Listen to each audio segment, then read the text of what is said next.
Some knuckleheads, video is terrible, blah, blah, blah, I'm not sure about the audio. Can I have your attention again one more time?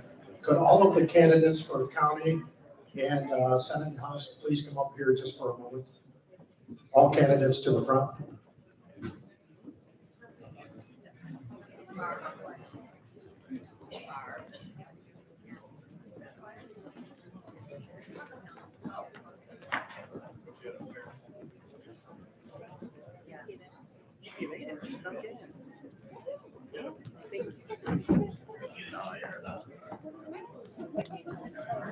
Oh, get a picture of it.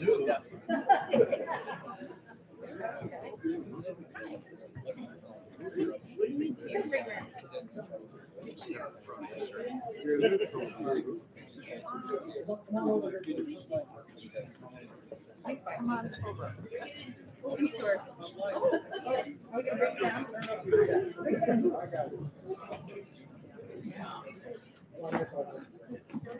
Yes.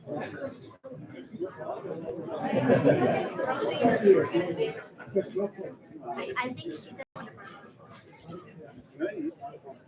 You would not want to say.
Thank you.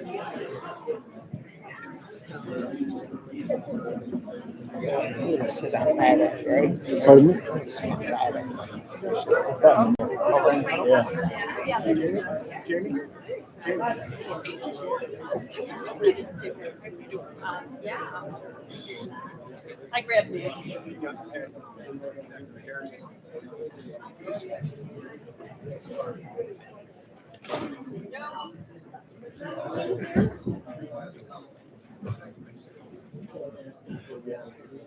I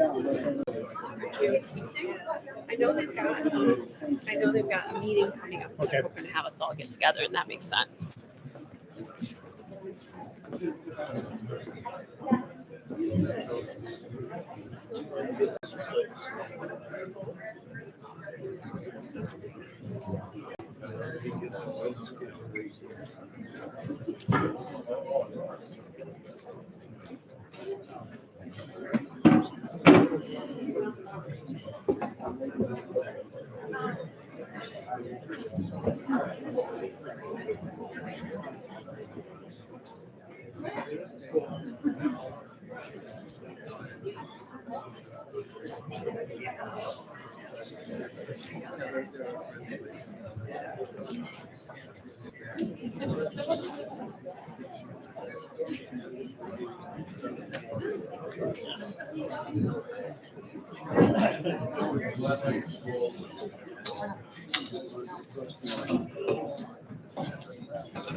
Good evening. Welcome to the Cherry Pie Debate, sponsored by the Leelanau Enterprise, Interlochen Public Radio, and the League of Women Voters. My name is John Elkert. I'm the publisher of the Leelanau Enterprise, and my co-moderator is Ed Ronco, news director at Interlochen Public Radio.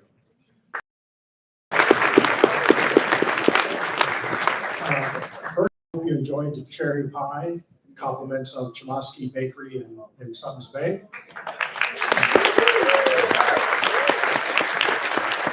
And the ice cream from Cherry Republic. We really appreciate their assistance.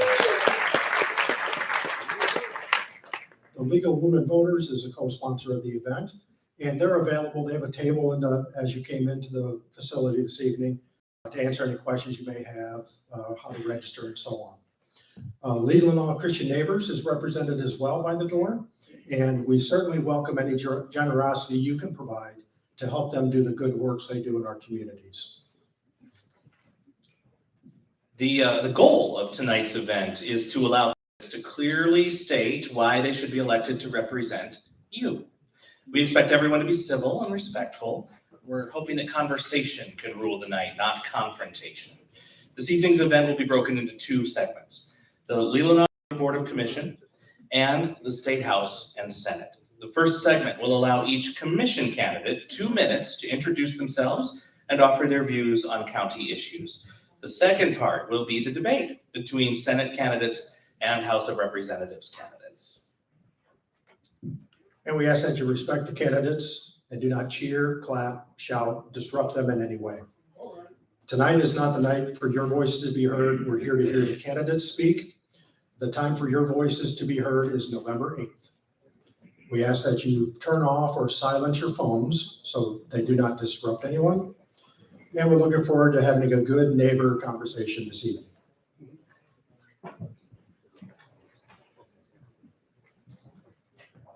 All right, part one, Leelanau County Board of Commission. The flow will be by district number with candidates answering in alphabetical order. Each candidate will have 2 minutes to speak.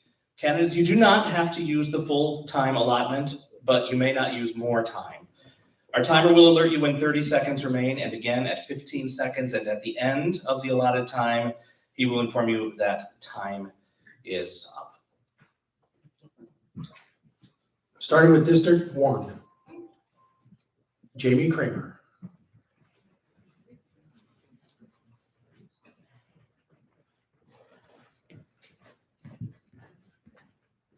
Hello. We didn't turn the mic up. Hello. Is this? Oh, are we good? Hold on. Give it a minute. All right. So I guess I get to be your opener this evening. I'm Jamie Kramer from District 1, and you may know me or may not know me, which is totally fine. I used to work with that guy back there, Jack O'Malley. I was his co-host. I've also worked at 7 and 4. I am currently an entrepreneur. I own a company called Beyond Forests, where we take the cremated remains of your loved ones and we place them currently at the Sleeping Bear Lakeshore, so you can remember your loved ones in an entirely new way. I am running for county commission because I think, and Jack and I have just talked about this, how important it is to have conversations that go across the aisle, to have friendships that go across the aisle, to be able to make compromises between parties. I also think and have always thought that data-driven information should be at the heart of everything we do. So consulting professionals and experts who really can hone in on those specific topics that come across the desk are imperative for solid decision-making. So I am running on that. I'm also a mom, and I really believe in legacy. So I want to create these decisions that will surely last for my children and hopefully their children and beyond, because these things really will, and they affect us all. And I would appreciate your vote, because I know that these decisions will impact all of us. So again, I'm Jamie Kramer, and I really thank you for allowing me to be here tonight. Have a great night.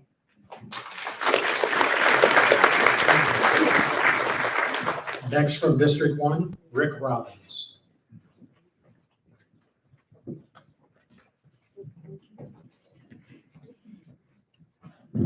Thank you. Good evening.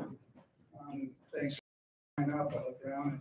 I noticed a few people. I noticed a few people here tonight. Actually, I noticed my first boss I ever worked for sitting right up here in the front aisle. I hope it paid me a whole $1.80 an hour back then. And that's just history in there. But yes, I'm running for District 1 Commissioner. I am the incumbent. It's been a fun last 2 years. We got a lot of work to do. We got a new administrator coming in, affordable housing to work on. Just a lot of things still got to continue on. One thing about being a commissioner is you can have all your topics that you want to work on as a commissioner, but when you show up on that first Tuesday, you don't know what's on your plate. It could be a whole nother topic that could take another 6 weeks to work on. But I just want to continue what I started. 2 years ago, I said I was going to be bipartisan. I've worked with both sides.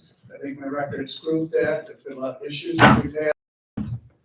The septic, just a lot of things. And I think I want to continue, and hopefully we can all work together, because that's the only way we're going to solve anything is we got to work together. We got to stop this divide and all this. I think it's great. I looked around. We got 7 districts. We got 14 great candidates. So thank you, and hopefully I win again, and I continue what I've been doing the last over a year and a half. So thank you.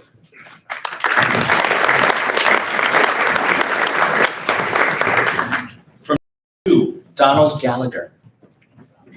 You have Donald? Oh, there he is. Look. Sorry. No, just didn't see it.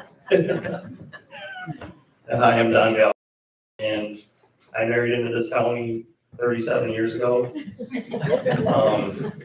Pretty good choice. Working out good. We have 3 grown children, 10 grandchildren. All our kids graduated from St. Mary's. We're very proud of that. Plus the volunteer work we did at St. Mary's. I was a trustee at Elmwood. I was on the planning commission. One of the things I can really do is I run very big jobs as an electrician, and I can get along with people. And so you have a lot of different opinions, and you just make it work. And I feel I can bring that to the county commission. I'm going to be retiring, and if anybody knows my wife, Colleen, just vote for me because she wants me out of the house.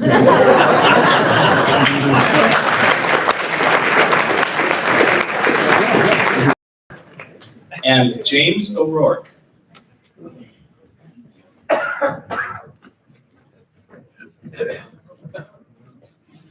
Okay, well, thanks everybody for coming. This means a lot for us guys and gets up here and gets nervous and stuff, you know, but let me tell you a little bit about myself. I've been an Elmwood Township trustee for better than 25 years. I've been an EMT, I've been a fireman, and currently I am on the Elmwood board, and I'm running for District 2, which is the top half of Elmwood and the bottom half of Bingham. Okay, currently I'm on the board, and I'm also a Deputy Sheriff Court Officer for my friend, the sheriff back there in TJ. Thank you for coming, Sheriff. Other than that, I started my career out of 4 years in the Marine Corps. In 1969, I got out as a disabled veteran. I went to school, got myself through college. I got my degree. I joined the Sheriff's Department in 1977. I spent 3 tours working undercover narcotics, and somehow I got involved in politics in Elmwood Township. And I love it. I'm public safety chairman. You know, when these guys go out with the firemen, with the police cars, damn it, support them, okay? I mean, you may not ever need them, but when you do, they're there. And I can say right now, we got the finest fire department and sheriff's office. I'm sorry, Mike, they've changed the sheriff's office. In Northern Michigan, the training that we have is unbelievable. And I just want to continue that. And when you do decisions, as I have 25 years, lawsuits, budgets, litigation, okay, apply the standard fit, fair, inclusive, and transparent, okay? Look at everything, make sure everybody knows it, you know, and just do the best job you can do. Thank you.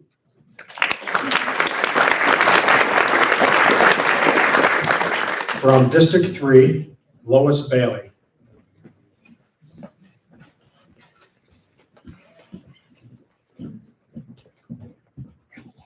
So, hello, Glen Arbor. It's nice to see you all.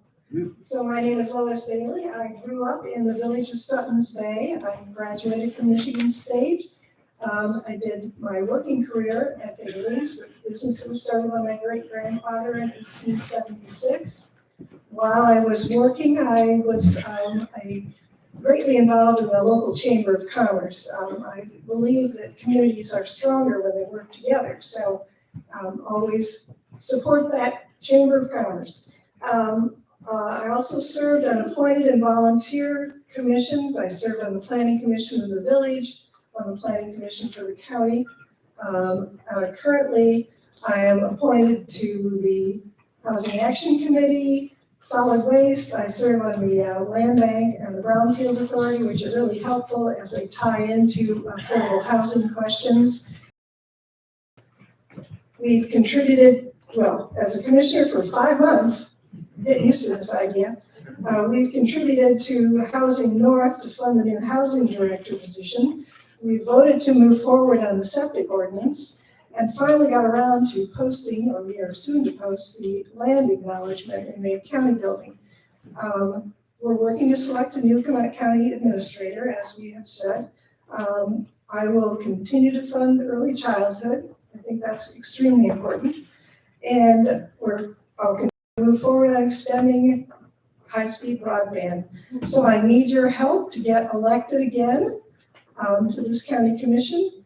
And I am purely living. Thank you.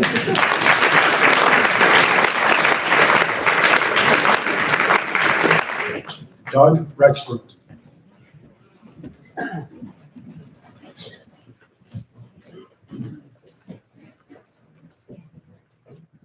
So, as I'm running for County Commissioner District 3.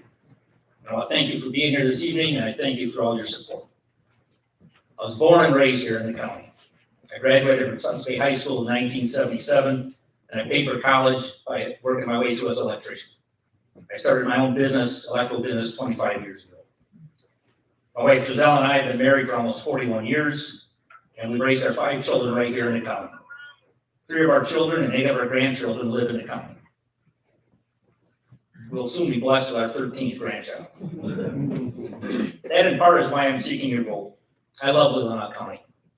I have lived here, and it's been a blessing to raise my family here. And I want to make sure that that blessing is available to families in the future. I believe it's our moral obligation to give back to the community.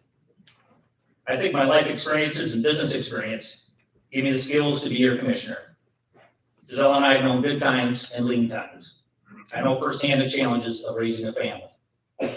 Owning my own business has taught me to be a pragmatic and collaborative problem solver, and it's taught me management and strategic planning skills. I believe the combination of life experience and business expertise give me the empathy to serve all of Leelanau County citizens and the skill set to do the duties as county commissioner. My decisions as county commissioner will be guided by the following principles: fiscal responsibility and the prudent and effective use of your tax dollars. It is your money, you should know it is being spent wisely. Wasteful county spending only exacerbates the affordable housing situation. I will support our local law enforcement and first responders. They play a critical role in keeping Leelanau County the peaceful, serene community it's always been. I believe in civil, collaborative, and pragmatic problem solving for the good of all the citizens of Leelanau County. We should be there to get it done. We just need to get along. I thank you again for your time. And remember, vote Doug Rexroth, District 3, November 8th. Thank you.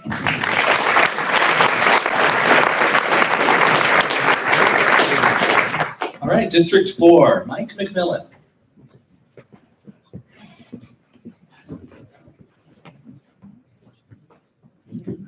Good evening, folks. My name is Mike McMillan. I want to first of all thank the sponsors for tonight's event.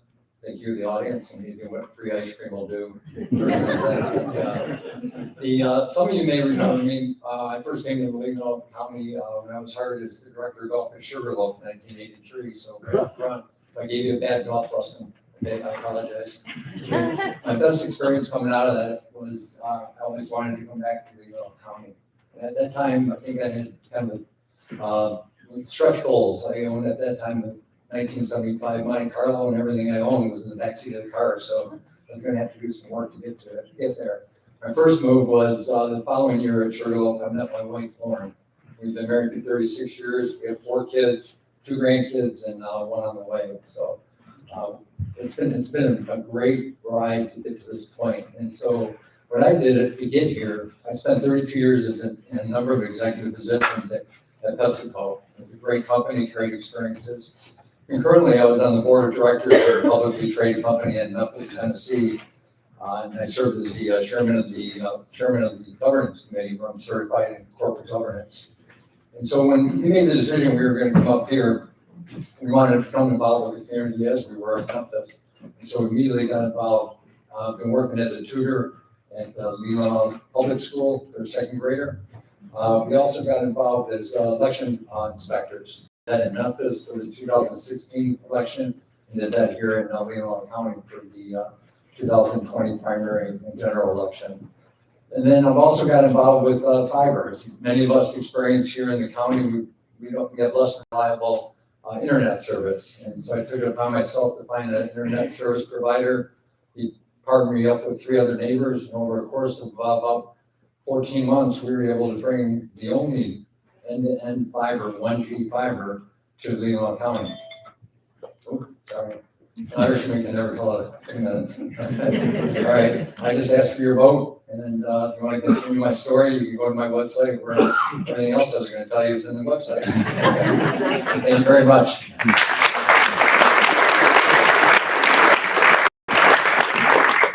Ty Wessel.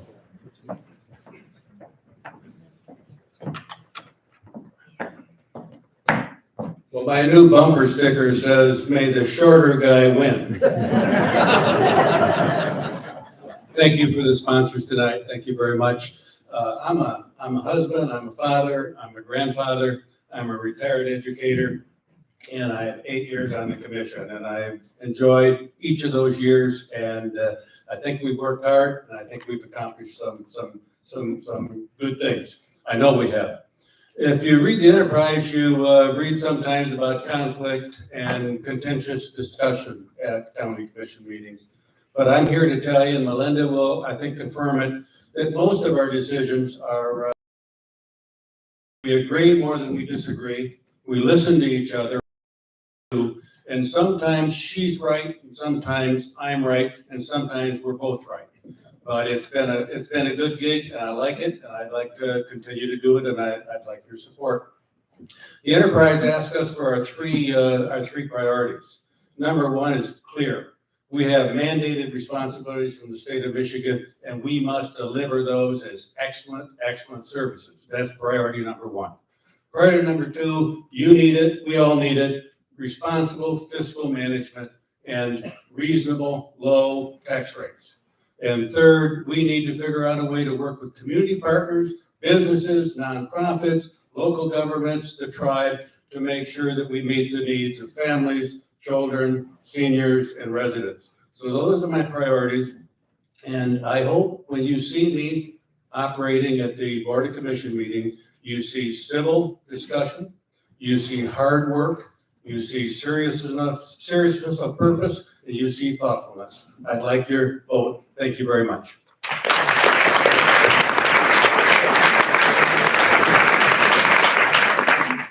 District 5, Alan Campbell.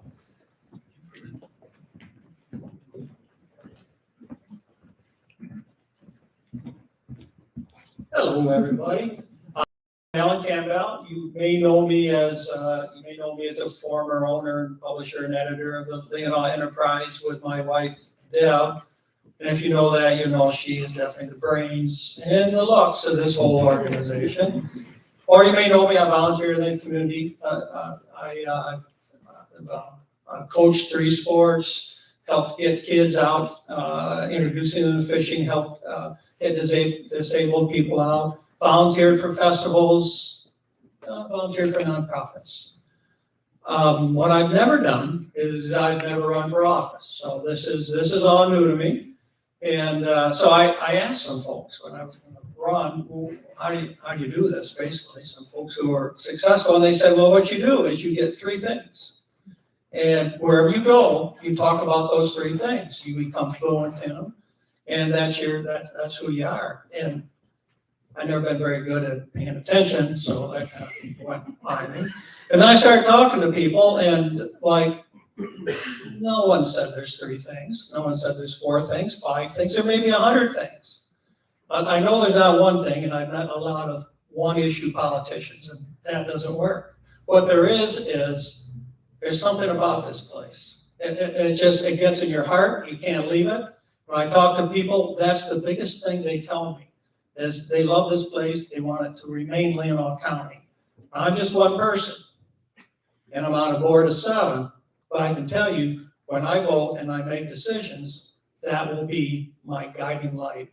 Priorities, I'm a fiscal conservative. I really do know how to look at budgets. Public safety is very important to me. There's the hardest working person in county government just by sheer hours. And the other thing is this Leelanau over politics. I think I'm at 0. Love to talk to you about that. So thank you.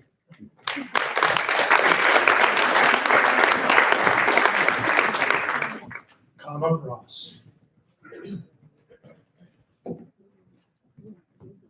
Thank you to tonight's organizers, and mainly to the audience, to be taking your stewardship of being an informed voter seriously. Thank you.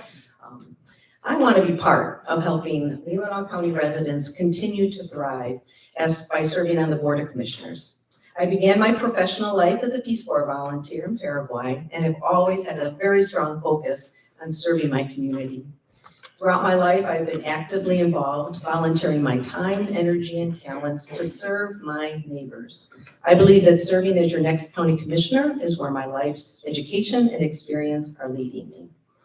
My goal in running is to help bring people together, to work on real issues that improve the quality of life for all of us, and that support resilient communities throughout Leelanau County. I am a conservationist at heart. I want to help conserve and restore a common sense of purpose. I want to inspire others and so that they feel enabled to better address our most daunting problems together. I value the work of our county and township employees and elected officials, and I will seek collaboration with all private and public organizations and agencies to create positive but conservative growth. Protecting and conserving our natural resources and supporting our local agricultural community are vital to a healthy future. Throughout my career as a forester and a natural resources educator, and through my volunteer leadership in many artistic, environmental, and civic organizations, I have cultivated a strong, diverse span of collaborators and leaders within this community. We have the capacity for a bright future and a sustainable future for all of us. I will work hard and provide resourceful leadership to creative solutions towards a healthy tomorrow. It is a gift to be a part of this community. I am working hard going door to door, attending meetings, and volunteering within the community to hear firsthand how my fellow township residents think county government can build an even more resilient place for all of us. I want to serve as your next county commissioner in District 5. I ask for your trust and your vote. Thank you.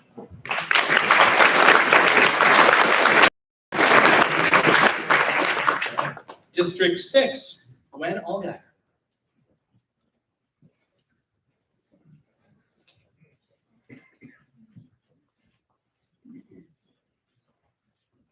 Hello, everybody.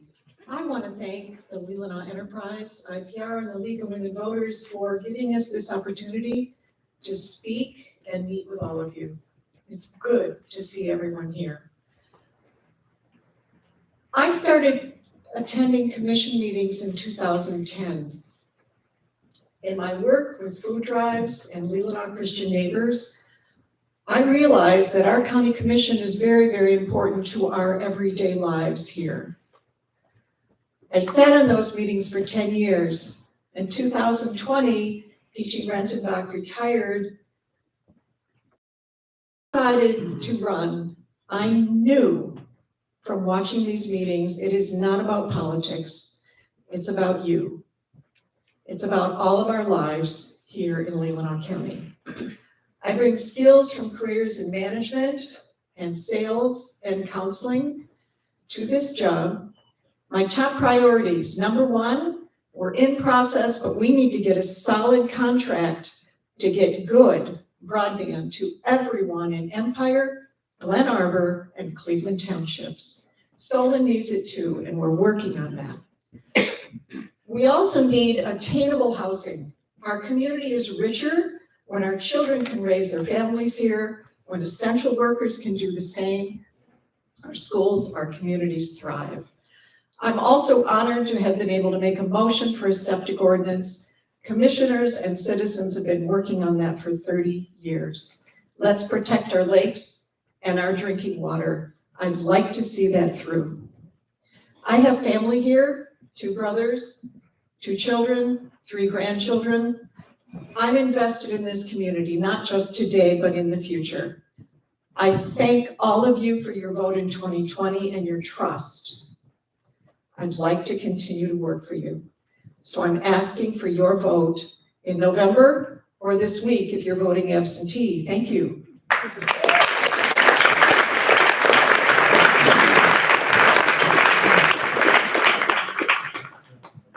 District 7, Melinda Lautner.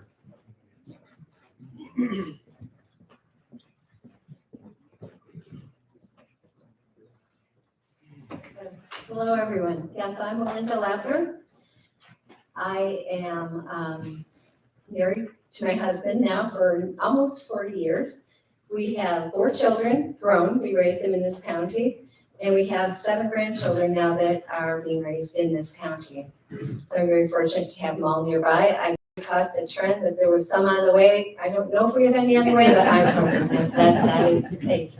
I currently serve on Leelanau County Planning Commission, Parks and Recreation, the Recycling Council, Housing Action Committee, and I'm sure I'm missing something. We have our hand in a lot of pots as county commissioners. So I grew up in this beautiful north. I survived the blizzard of 1978, and that was fun, although we didn't realize it at the time. We just had a couple of days off school, and we had a great time. Like any other girl, I enjoyed snowmobiling and skiing, all those great things that up north. Really, I learned about hard work. And my dad taught me that if you learn to like what you're doing, it's not really work. So while I learned to work hard, I also learned to work smart while I was doing it, because there's a lot of hard work to go around when you're farming. So I have brought that work ethic up to the county, and while I truly enjoy the work it involves, I don't like the politics. The politics have not been what they used to be, and I miss the old work. I don't like the lying, the deceit that's been involved in all of that.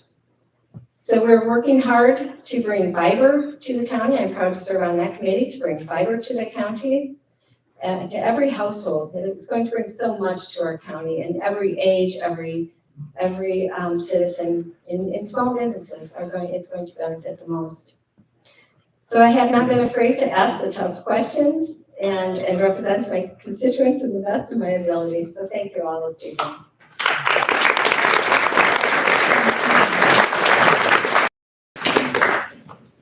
This concludes the county commission portion of the program. Thank you to all of the candidates who participated.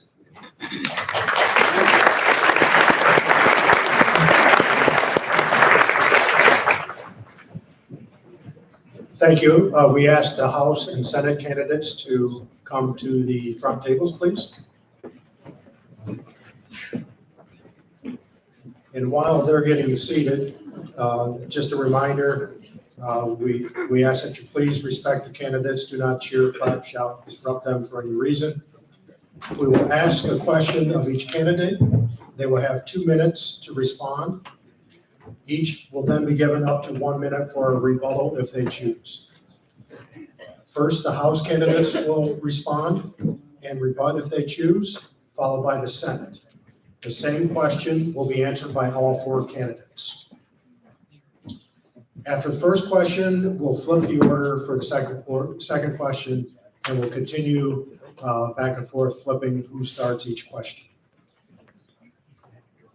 At the beginning, each candidate will be given a 2-minute opening remark session, and at the end, they will be given a 2-minute closing statement session. Reminder, candidates, you do not have to use all of your time. Running out of words before you run out of time is a good thing. Our timer will alert you when there's 30 seconds left, and will alert you again at 15 seconds. And at the end of your allotted time, he will hold up the sign saying stop. Please respect the timer. During the rebuttal time, you'll have 1 minute, and again, the timer will give you 30 and 15-second warnings.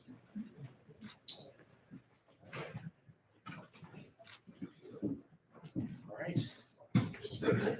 Yes, we'll start with the House, and Mr. O'Malley will go first. Let's make sure that's on. I think it's on. Don't start that time. There it is. All I right. want to know why John, every time he talked about not running out, or you could run out of words instead of time, he looks at me. So.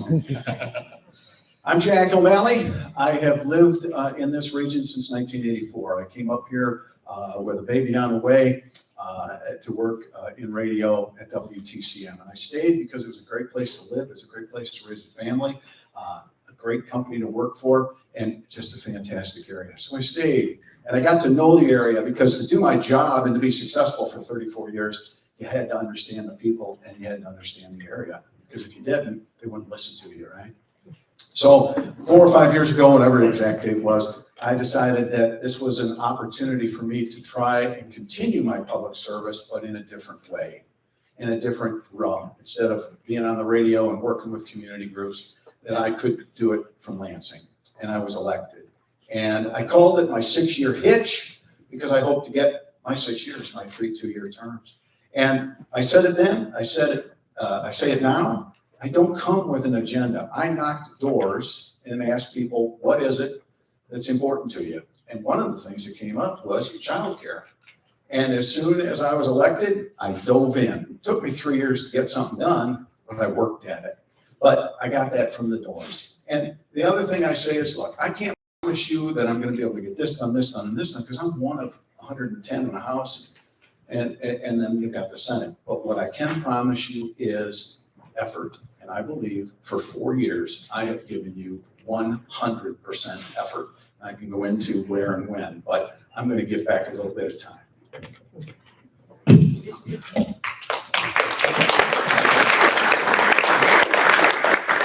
Betsy Coffia. Good evening, everyone. Thank you for being here. Thank you for the hosts, the sponsors. Thank you to my opponent for being here tonight. My name is Betsy Coffia. I am a 2-term county commissioner in Grand Traverse County. I grew up in Kalkaska County. My mom, Linda, is the hardest working woman you will ever meet. She cleans houses for a living. And we worked very hard, but we struggled, like many families in our region, to make ends meet. And that meant things like we couldn't always afford doctor visits and dental care. And when I think about why I got into public service, I think it has to do with wanting to advocate that all of our families can thrive. I learned my work ethic from my mom. I worked 3 jobs to put myself through college. I became a Head Start social worker, served Leelanau, Benzie, and Grand Traverse County, deeply involved in the child care and seeing some of the challenges there. I also was a newspaper editor, and now, as I mentioned, I'm a county commissioner. I have a unique perspective, both from lived experience and my 4 years in local government, on what the needs of the community are. And I know quality housing, healthcare, child care, broadband, mental health support, these are critical issues in a government who serves and listens. As a commissioner, I believe I've established a reputation as a pragmatic, bipartisan, practical leader who rolls up my sleeves and does not quit. I am just when it counts, I get things done. For example, we have been able to bond a significant pension liability without raising taxes and in fact saving the taxpayer millions of dollars. I also championed hazard pay for our first responders in those really frightening early days of the pandemic. It took me 2 tries, but I got it done because it was the right thing to do. Voters deserve to know how we will address these challenges, and they also deserve honesty on really difficult things facing Michigan. With unprecedented circumstances with Roe versus Wade being overturned and unparalleled threats to our democracy, we deserve to know where our representatives stand on those issues. I am staunchly opposed to the government trying to intervene in private reproductive decisions, and I'm a staunch advocate for our voting rights and our democracy. That is in contrast, unfortunately, to my opponent, and I believe you all deserve to know that and make those decisions as you decide who should represent you in the 103rd. Thank you all for your attention, and thank you for being here.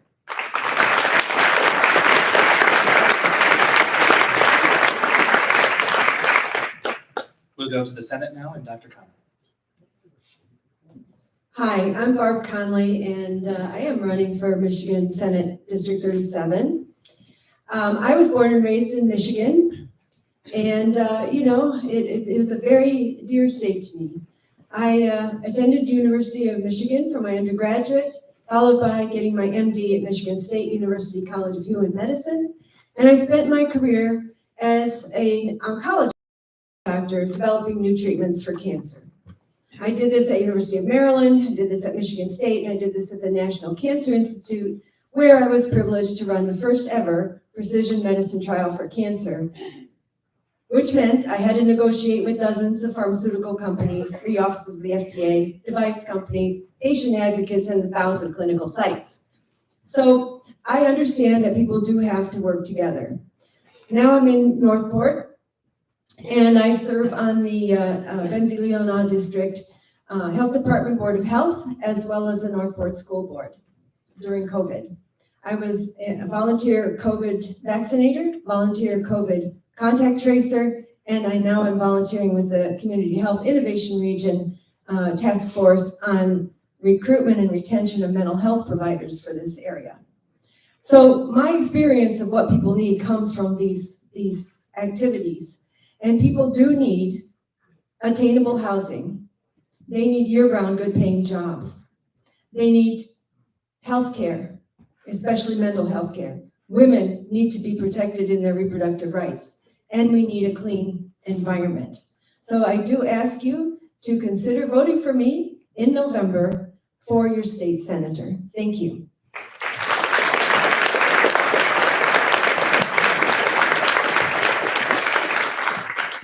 John DeMoose.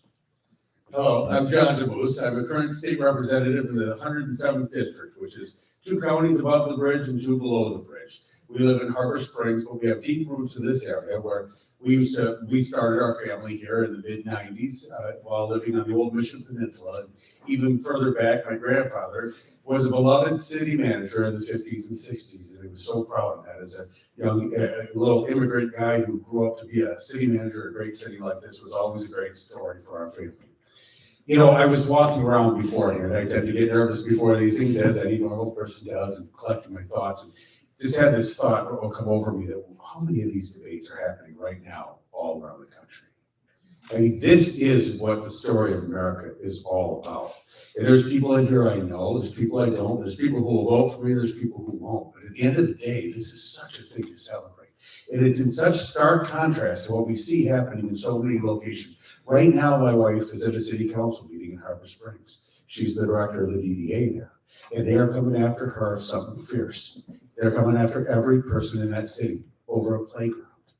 You look out at how hostile things have become in this world, and it's just not right. I see it every day. You see it every day. And the fact is, we simply don't have time for this because we are facing some serious issues. 8.5% inflation. That's like losing 1 month of paycheck every year, just like that, vanished through the mid-air. We've got a mental health crisis that is sweeping the nation. It's particularly bad here in northern Michigan. We've got workforce challenges. We've got housing challenges. So many things we need to address. But yet at the same time, we have so many opportunities with people moving up here who always dreamed of living up north, and they may come up and invest themselves. But the only way to get there is if we can truly come together and do great things together. So thank you.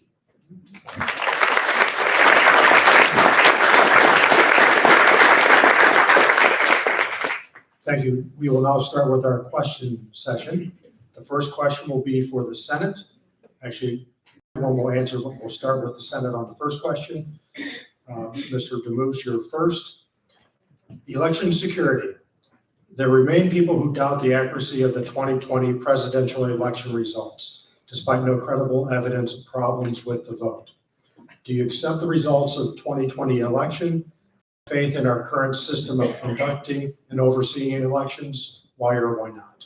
Sure. I have been pretty clear on this, and I haven't minced my words. I haven't changed position since I first took office in 2020. No, I don't believe the election was stolen. However, I do believe that there are ways we can improve this. And if you look back, we just got done with 4 years of people who, some of them claimed 2016 was stolen. Others just had heard about Russian collusion. We heard about Facebook, Cambridge Analytica, and all these things. Now we've had 2 years of Republicans having serious concerns about 2020. If everybody's this unhappy, we ought to look at how we conduct our elections. But it doesn't mean we need to be at each other's throats. I mean, some of these things are common sense. I happen to believe voter ID is common sense. And we passed a bill that was vetoed that not only required voter ID, but made it free for everyone to get. I mean, so that it wasn't a roadblock. We want people voting. I mean, this is, like I said, these debates are one thing, but voting is truly the centerpiece of our whole republic here. And the peaceful transfer of power is the hallmark of our whole country around the world. So, but we do need to do this. The best thing I heard on this was David LeGrand, who was a very progressive Democrat in the House who we served with, got up and he said, and I thought it was just wonderful. He said, 40% of the people, and I don't know where he got that number, but 40% of the people in the state have serious concerns over whether their votes were counted in the last election. He said, that should concern us all. And I can tell you that it would concern me if people, Democrats, felt their votes didn't count. And I think it should concern everybody. So are there certain things we can do? Again, without being at each other's throats. And trust me, I've gotten it from both sides over the past 2 years. But there are ways we can improve. Dr. Conley?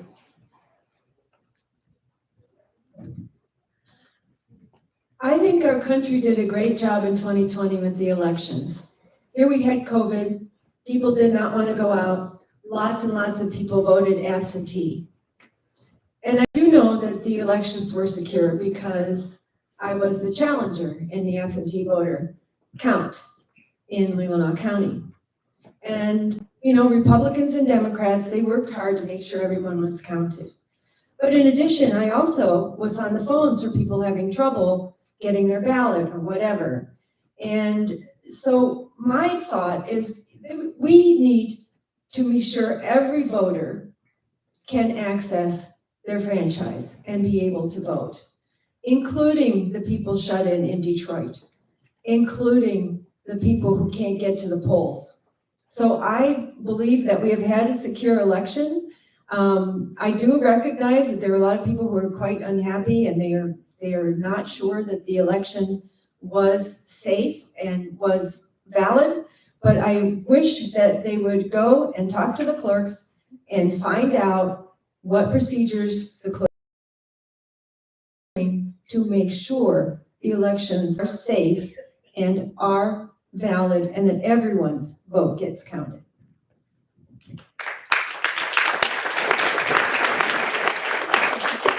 Mr. Demus, 1 minute rebuttal if you would like. I'm not sure what's to rebut, but I will add one thing that, again, back to these city employees. I've met with county clerks and with township clerks. These are hardworking people, and I get to meet one who I thought was actually trying to commit fraud. But let's get together and figure out how we can improve the elections. And we've got passed or brought up 50 different election bills. This isn't designed to take away the vote from anybody. Some of them will fail, some of them will get vetoed, some of them will pass. But we should all have an open conversation about how to make it better. Dr. Conley. Yeah, I don't think there's major disagreements between the two of us. However, I do believe that absentee voting is here to stay. And I think one of the things we gotta do is be able to process those votes a little bit earlier so that we have results as we're used to by the day after the election at the latest. Moving to the Senate. Ms. Kofia? The House. Thank you. This is such an important question. We are seeing far too many straight up election deniers trying to take over administering our elections, including running for the highest offices in Michigan on the Republican ticket. This is really dangerous to democracy, and we've got to nip it in the bud. Our democracy and our right to free and fair elections is under greater threat than I've seen in my lifetime. My grandpa's fought in World War II in Korea. We can have a democracy. It's important that we work together to keep it. And that includes the statements and actions we take as elected officials. We can pour fuel on the fire of conspiracy theories, or we can calm the waters by stating fact.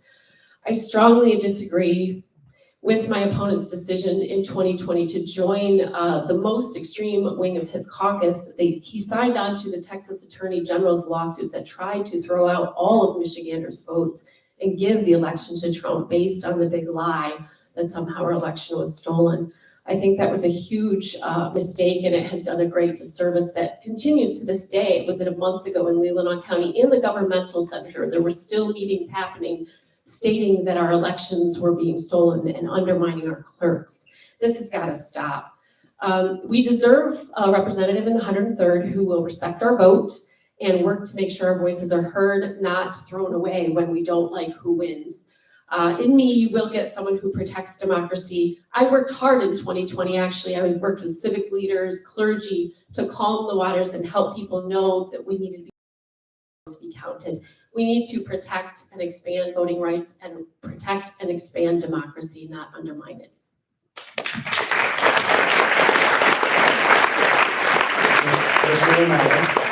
So let me take you back to 2020, November. There was a dumpster fire going on. And there were a lot of people who thought the election was stolen. I didn't know. As a state representative, I'm being told constitutional this, constitutional that. I'm going to be honest with you folks, I'm not a constitutional expert, right? So what did I do? I said, let's let the Supreme Court of the United States answer a constitutional question.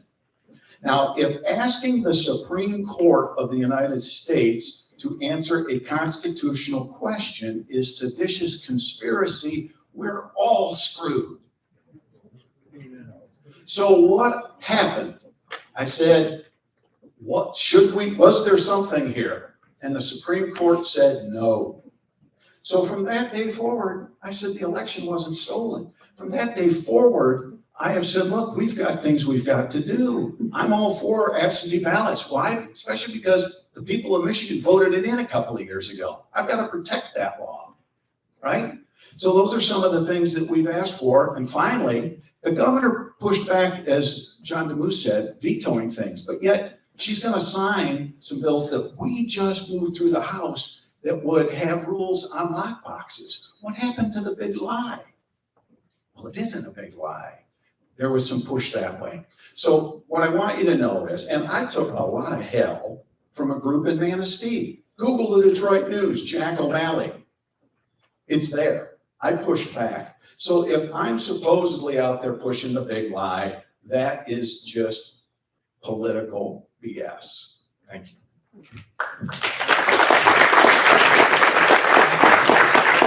Please hold your applause so we can get through as many questions as possible. 1 minute, Ms. Kofia. Sure. Again, I said at the beginning, it's important to be honest and straightforward with the truth. And the fact is, I would actually encourage and invite everyone to read the amicus brief that my opponent signed on to, because it was not asking questions. It was making a series of statements as fact, making claims about tabulators, ballot dumps, all of the stuff, all of the garbage that we kept hearing over and over and over. If If you repeat a lie often enough, it does not become truth, it is still a lie.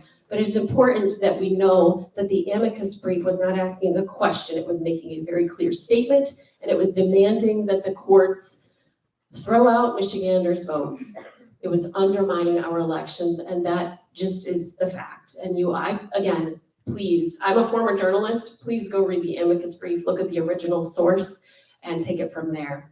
We need to protect and defend our democracy, not undermine it. And when we're not constitutional scholars, we shouldn't sign on to lawsuits asking the Supreme Court to throw out our votes. Mr. O'Malley. Well, I was a journalist for 38 years, if that means anything. All right, again, Supreme Court asked a question about a constitutionality. They said no, I was out. Do I believe the election was stolen? No. Who won? Biden. What have I been saying since whatever the date was after the Supreme Court came back? So that's where I'm at.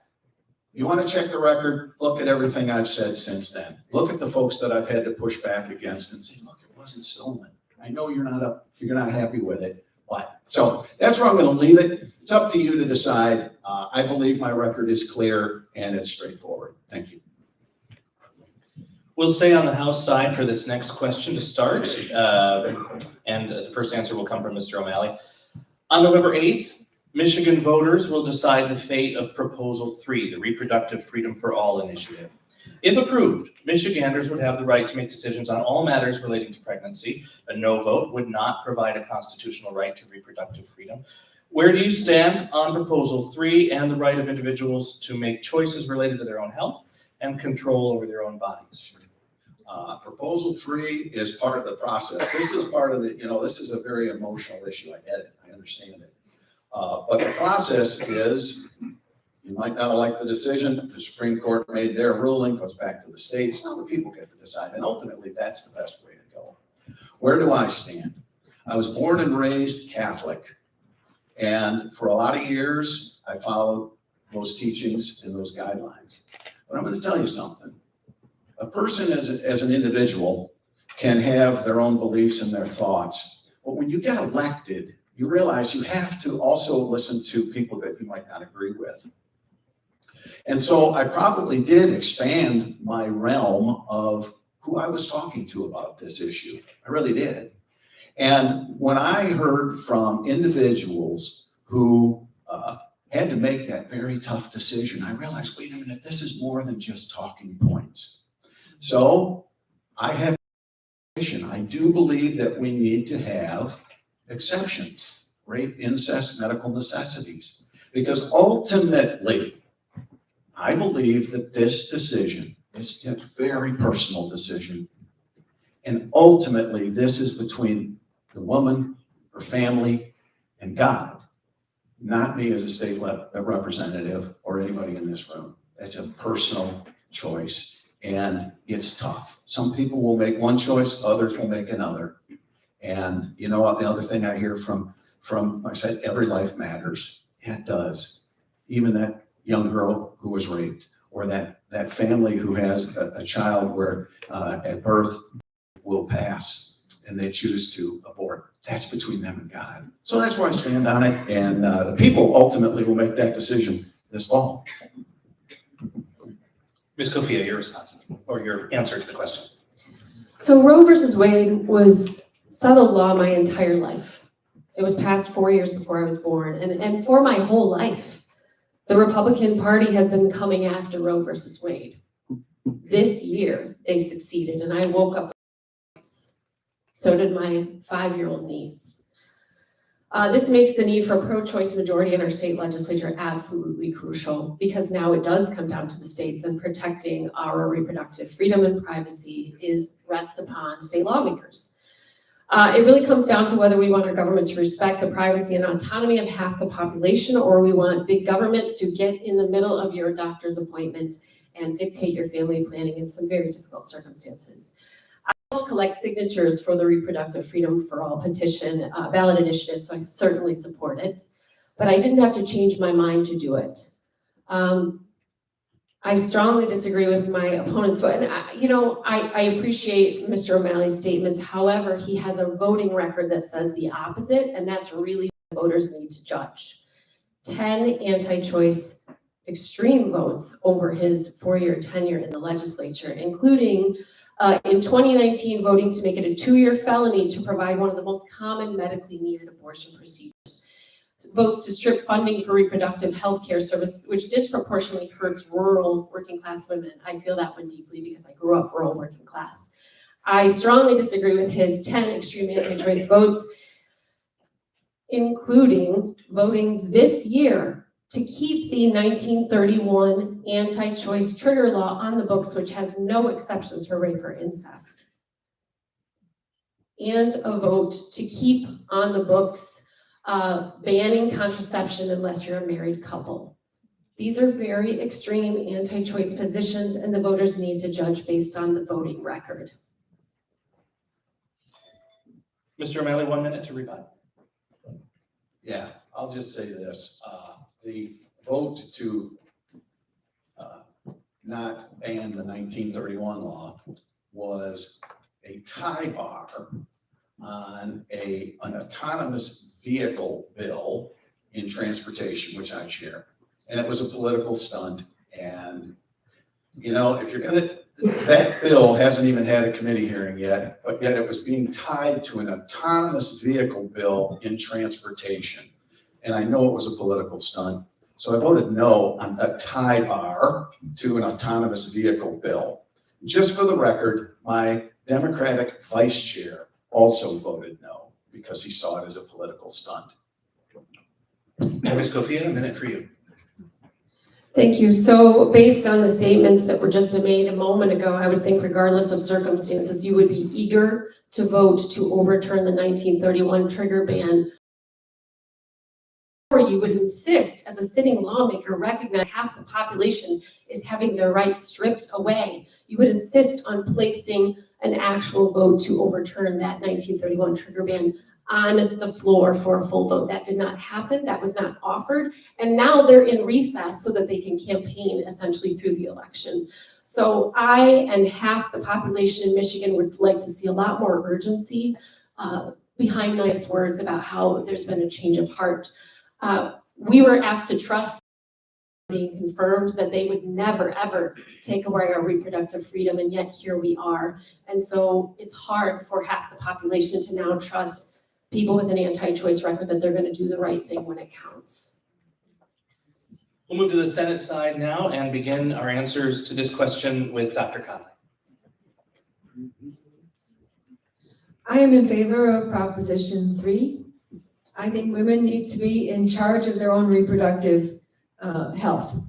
Proposition 3 gives women the right to birth control, the right to reproductive freedom, whether and when to bear a child, the right to abortion prior to viability, and the right to have her health care protected should something go wrong with the pregnancy later, and the right that if they are raped or a victim of incest to have an abortion. And so, you know, how do I come by this? I'm a physician. I have a profound reverence for life of all kinds. I'm also a hematologist and oncologist who gets called when the woman is hemorrhaging.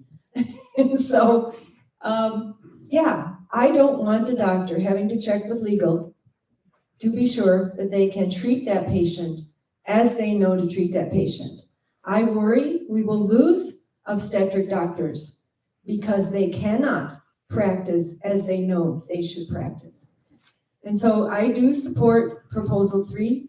I do support a woman's right to choose. As an oncologist, I've had to be witness to some of these decisions. It's never an easy decision. And I just think that, you know, the government should not have a part in this decision. Mr. DeMoose, your turn to answer. Well, this is personal for me because my wife is adopted, my brother's adopted, my sister's adopted, my nephew's adopted. It's a big thing in our family. And it's especially, my wife was born in Vietnam as part of it. She was a war baby. She was born right in the middle of the war, came to the US literally in a cardboard box as part of this Operation Baby Lift, adopted by a family in the US. And I look at her and say, if she was born in a different culture, she may not be here today. And my 4 kids may not be here. And it's funny, we were talking the other day and we were talking about exceptions and these things, because my thought on this, I really wrestle with this, because the bottom line is you're just not a caring, feeling person if you look at someone who's a victim of rape and incest and don't see it as somehow different than the other abortions. I mean, that's just an awful situation to imagine. It breaks my heart. By the same token, it also breaks my heart because I feel like that's still a child. My wife came to me the other day and she said, you know, we don't know the circumstances of my birth at all. We know nothing about it. And I mean, after this is the first time she ever brought it up in 27 years. But we both have thought it, you know, who knows what the circumstances were. She said, you know, does my life have value? Sure it does. The bottom line, though, is that I don't think we need to be at each other's throats about this. I've had this discussion with people who are very progressive on the issue and people who are pro-life, like I happen to be. And, you know, what I say to them usually is, look, if you listen to everybody on my side of the debate, you think that everyone who's pro-choice is a baby killer. How many baby killers have ever lived in this world? He said, likewise, if you listen to everybody on your side, you think we're all a bunch of people who want to strip rights away from women. I don't know anybody who's ever woken up and said, I can't wait to strip away a right today. So we're talking about something different. For me, it's personal. I believe it's a child, and I am pro-life. But we got to be able to have conversations about this. Dr. Conley, you have 1 minute to rebut. Who makes the decision? That's where I'm at. Who makes this decision? Do your beliefs control my decision? I don't think so. I think the decision belongs with the woman. And Mr. Demus, you have 1 minute for rebuttal as well. I just also believe we need to consider the child in the equation. Thank you. Next question, and this time we do start with the Senate. Mr. Demus, Michigan's unemployment rate in August was 4.1%, slightly above the national rate of 3.7%. At the same time, many businesses are dealing with staffing shortages. What would you do as a state lawmaker to ensure quality employment opportunities for people in northern Michigan? This is a huge issue, and I see it every day. I like to travel the district all over, and almost every business I come to says, well, where have all the people gone?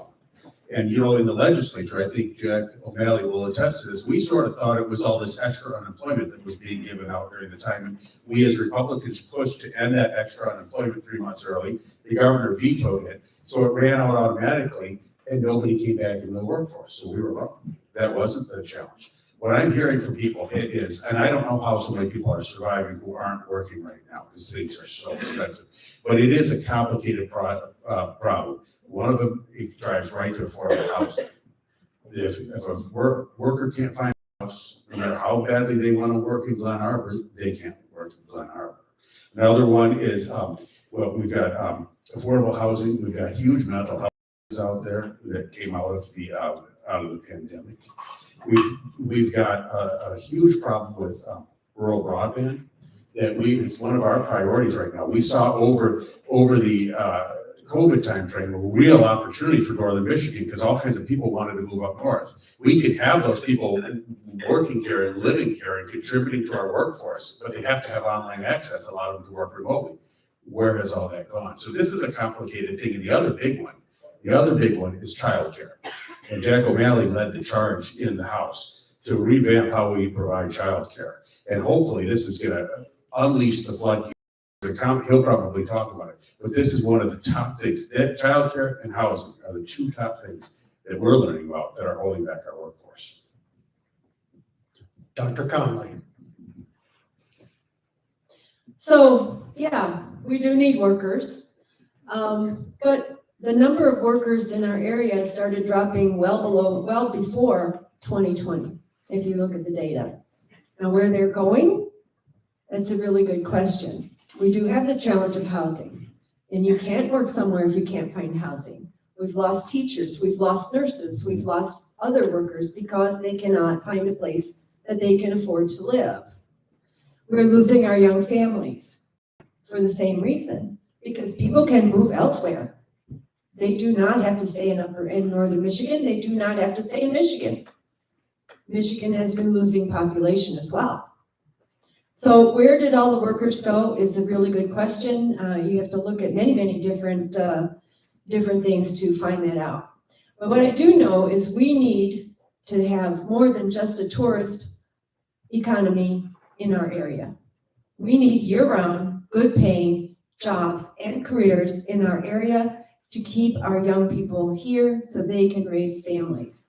We will have money coming in from the Infrastructure Act, from the Inflation Reduction Act, and we need to have those clean energy jobs, other jobs up here. We need to incentivize entrepreneurs to bring more businesses up here so that people will stay here. I mean, how many people, I mean, the tourist economy, that's going away anytime soon. But we definitely need to build houses. We haven't built houses since 2008 when the downturn came and all the construction companies and their workers left town to go build houses where they can do that.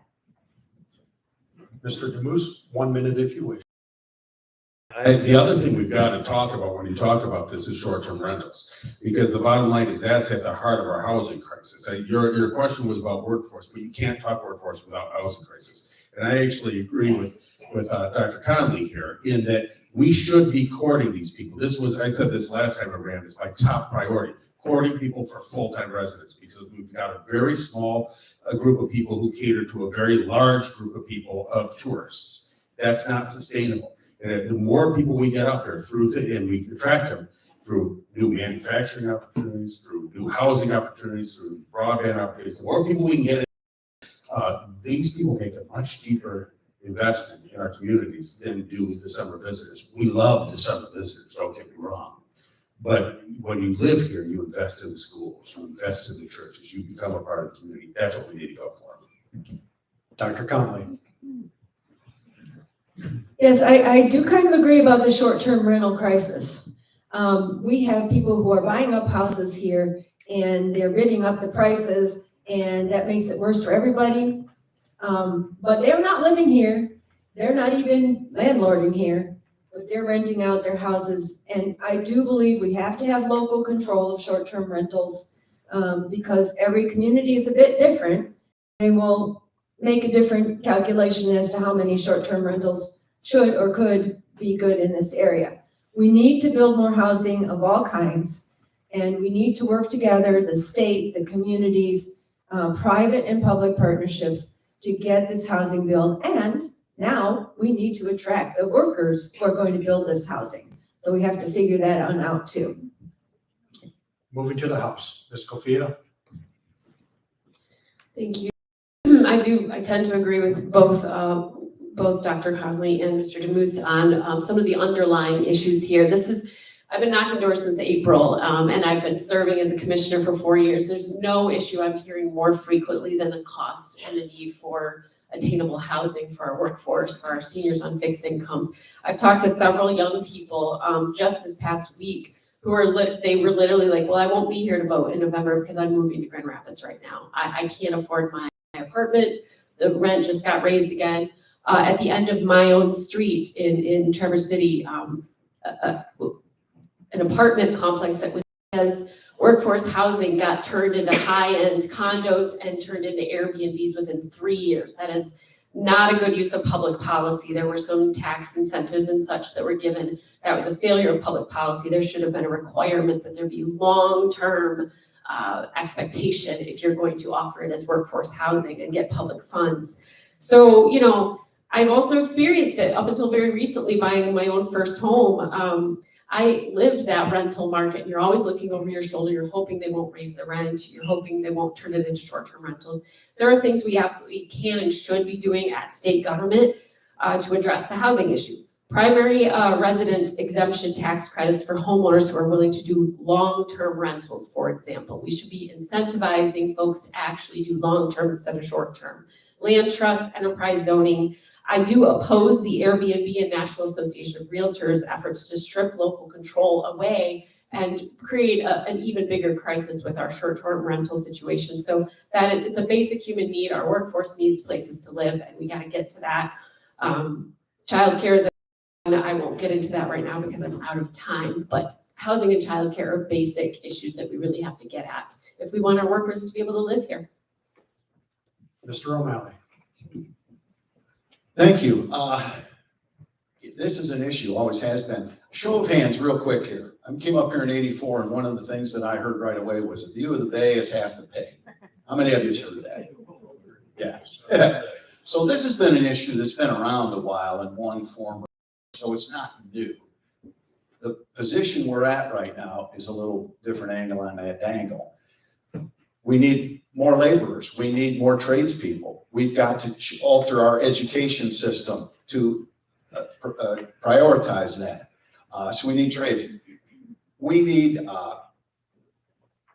one of the things when it comes to housing that I'm learning is, we were able to get $6 million for the build that's going to go down on Lafreniere there with the beta and transportation. That's another area as transportation chair. I want to try and utilize our state or our local transportation to get people to and from. That's another discussion. Point I was trying to make here is this. One of the problems we face is a bias against rural Michigan to our urban counterparts. The MEDC, there's a bias there. Why are they always focused? There are things that are happening up north where Garfield Township can't move forward on a lot of proposals and things because they don't have a city center. Well, Garfield Township basically uses the Traverse City Center. So there's so many things that we could do. Childcare, you're absolutely right. I worked across the aisle, got the governor to sign that. We've got to be able to work and discuss all of these situations. But one of the big things I think is the fact that we need the state, the MEDC and others, to realize that rural Michigan does exist, and Lansing does have a bias against us here in the north and in the Upper Peninsula. Ms. Kofia, 1 minute on the employment question, rebuttal. Sure, it's not a rebuttal. It's just, as I said, childcare is another huge issue that is making it very difficult for our workforce to live here. I've talked to folks at Munson who offered really good paying jobs to professionals who accepted and then had to rescind the offer because they couldn't find housing and they couldn't find childcare. So, for example, addressing the childcare issue, I support expanding TriShare, which is a governor initiative that splits the cost of childcare between the employer, the state, and the family, so easing some of the burden. In addition, I support using public funds to supplement wages so that we can attract and retain quality childcare workers, as well as providing childcare that is incentivized with public dollars for those childcare professionals, so we can have more spots for childcare for our working families. So there are a lot of creative solutions. The state needs to be a much more aggressive partner in addressing some of these needs for our working families.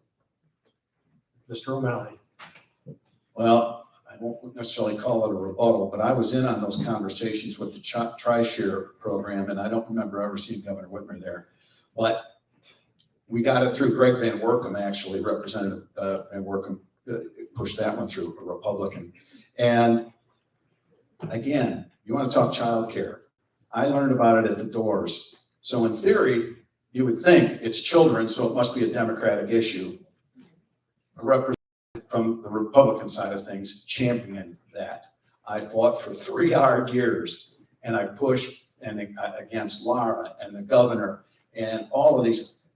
What I kept hearing was, well, we want children safe. Of course you want children safe. We all want children safe, but we make it so darn safe, nobody can go there, and now nobody's safe. So I pushed back, and I worked across the aisle, and we have a bipartisan bill package that is kicking in. And I think it's a beginning, a great beginning to fixing the child care issue. Thank you. And I know you all have a lot to say this evening, but I ask that you try to stick to the question. That employment question veered way off. So just a reminder to try to stick to the question at hand. You'll have time for the other issues as we go. This has already come up, housing, in the course of answering other questions, but a bit. Perhaps relevant to the employee shortage, and Mr. O'Malley, this will begin with you. Perhaps relevant to the employee shortage is the housing crunch in northern Michigan. Our largely tourism and service-based economy struggle to meet demands because of a lack of workforce housing. Housing has become unattainable for working families and the seasonally employed. What would you do as a lawmaker to ensure affordable housing options for the people of Northern Michigan and the seasonal workforce needed to support our up north economy? All right, can I give 20 minutes? I'm afraid to. All right, fair enough. So much of it was, we talked about, short-term rentals are very tough. I do agree that there's so many different things that we can do, real quick off the top of my head. I'd like to see where if you have a long-term house that you're gonna rent for a year, that maybe we take away the homestead tax to you, so that you're getting a little bit of a break to make sure that that house stays long-term, doesn't necessarily go, because the short-term rental draw is huge, right? We've got townships with 5-acre minimums. We've got a lot of not in my backyards. We have to look at this as a regional. God love Traverse City, but Traverse City is landlocked. It's only so big. We've got employers all across the region who want to have workers. It's not just Traverse City, Manistee, Ludington, Charlevoix, Harbor Springs, all across. I asked the CPAs of Northern Michigan, what's your biggest issue? CPAs, workforce, housing. I talked to a firefighter in Cedar. He's gonna have to quit because his house is gonna go short-term rental and he can't stay. So what can we do? I think we look to not just Traverse City, but how can we build and incentivize housing in our communities around the region, Kalkaska, Kingsley, Buckley, Thompsonville. And maybe we can use our regional transportation, which we're all paying for. Let's use it to get our workers to and from. Again, I think you can't overlook it. We've got a problem with the bias of, hey, we can build this in Detroit or Grand Rapids. What about Northern Michigan? That's why that $6 million for the development at Lafreniere, thank you. It's so important. That's money that came our way. So I think that there are a lot of things, but we have to realize there's no one silver bullet here. We have got to work together and come up with a lot of ideas because so many different communities have slightly different needs. All right, Ms. Kofia, 2 minutes to you. Thank you. I'll try not to take two since I already talked about it. Just to say a few more folks that I've talked to, I just spoke to a business owner yesterday who said, my God, the housing is so bad. I have 2 employees right now who are living in their cars. I talked to a couple of the staffers at Martha's Table in Sutton's Bay, 2 young women who both said they're living with their grandparents because that's the only way they can actually, to do that server job. It's a huge crisis. A couple of key things, as I mentioned, primary residence exemption tax credits for people who are willing to do long-term rentals. MSHDA, the Housing Development Authority, they have a point that favors, if you're a developer and you want some public dollars to build affordable housing, it gives you extra points if you're gonna build in a community of 50,000 or more. Well, that automatically takes all of Northern Michigan off the table, so we need to change that criteria. It's a pretty straightforward fix, actually. And then, as I mentioned before, I strongly oppose this effort to strip away local control. Airbnb, National Association of Realtors are spending a lot of money lobbying to try to get our lawmakers, please watch lame duck, because I'm really worried about that in lame duck this cycle. They're trying to get them to strip away local control of short-term rentals. We should be supporting local control and supporting you, the local community's ability to preserve your neighborhoods and have a balanced approach to housing. That's it, and I still have 30 seconds. Mr. O'Malley, 1 minute if you'd like. Yeah, the only thing I was going to say, because the short-term rentals is a good issue. It's an important one, especially up here because our housing stock, especially our smaller communities like Glen Arbor or Empire, if we don't have local control, those communities could be wiped out. So when we talk, I'm all for property rights, but I also am community rights. When I was knocking doors, I talked to a little lady in Sutton's Bay. She said, I'm the only one left. Everything else is short-term rental on my block. And that's tough because who's going to, go to church? Who's going to fund the auction items at the local whatever? So we have to also consider our communities and what makes Northern Michigan very special. Ms. Kofia, another minute if you'd like it. All right, we'll move on to the Senate side. Dr. Conley, your turn to answer. There have been a lot of good ideas already put out there. But the only thing I would say is maybe we ought to think in terms of carrots and sticks. Yes, let's incentivize owners to put their properties up for long-term rentals, whatever that takes. If it's tax breaks, whatever that takes, because we need those right now. It's a crisis right now. On the other side, we ought to tax short-term rentals like the businesses they are, like hotels. And maybe that will dampen the enthusiasm of people to, convert everything to short-term rentals. The other thing I'll say is think about where we are. Many of us are on well and septic. This well and septic in a house was made for maybe 6 people. But if you have 14 people every weekend, what do you suppose is happening to the well and septic? So that's just another thought to keep our environment clean and do control some of these short-term rentals that, although we love our tourists and we love to share this area, we also need to live here. Mr. DeBose. Great. I could talk for 2 hours about this, but so 2 minutes is tough. But let's remember, it's not just short-term rentals, that we have a problem with building materials and the cost of those. We have a problem finding construction workers, and that's tied to all sorts of things. But short-term rentals is a big part of it, no question. And I would say that you asked what would I do? I would do what I'm doing right now. The Northern Chamber Alliance came to me with a great idea. It's going to take great innovative ideas and a different way of looking at things. They came to me and said, John, look, short-term rentals are causing this problem here. Why don't we make them part of the solution? We know that there's going to be parity in sort of the taxation or assessments that there.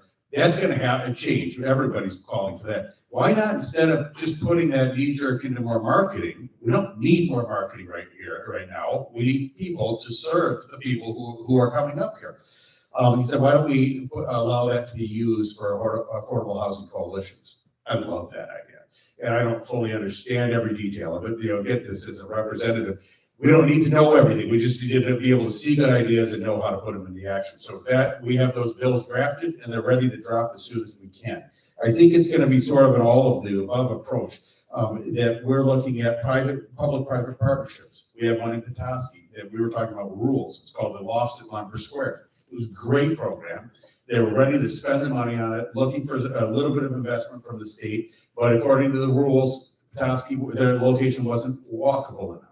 Sorry, we just don't have walkability up here like they do downstate. Another great one, it's a different thing. It's a pure charity-driven thing, which is Habitat for Humanity in our area is building a whole neighborhood with 43 homes based on private donations. So public-private partnerships, homes, charity. Then we also, I talked to a major cherry farmer. He's building a whole housing complex for workers. I think we need to look for innovative ideas wherever we can find them. And then our job is to encourage them.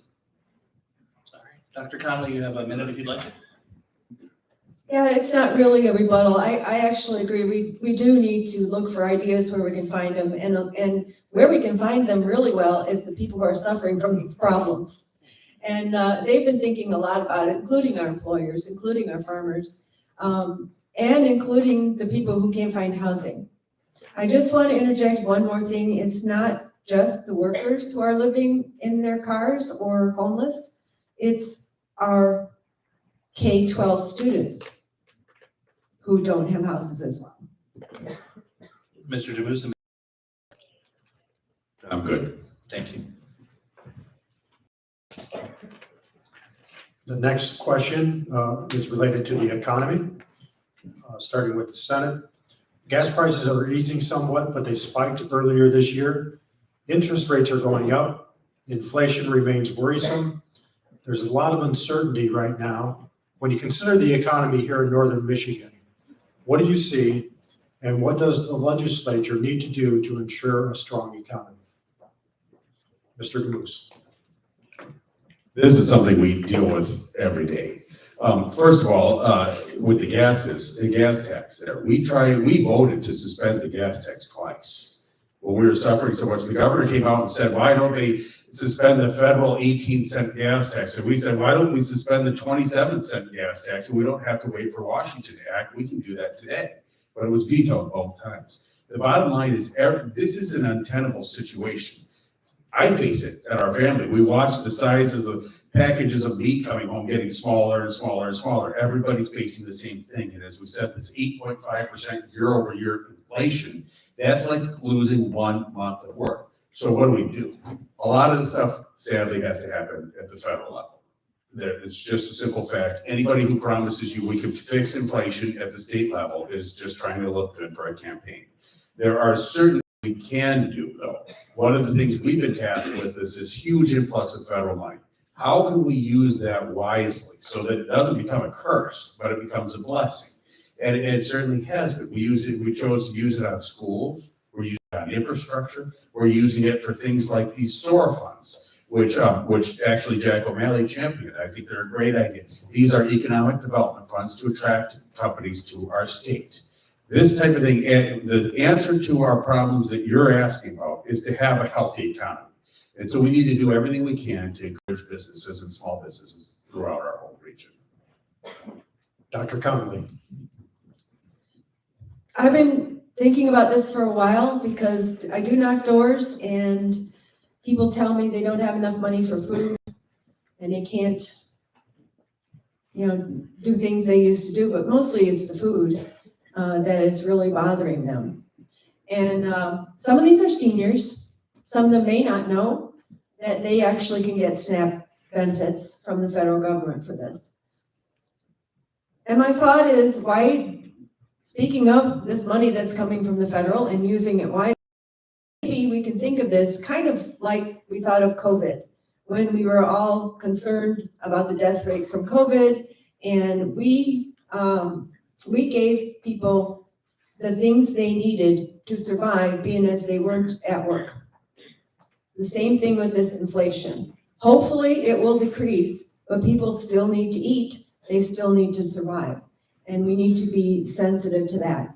And we need to think a little bit out of the box. We'll be fixing this in Michigan.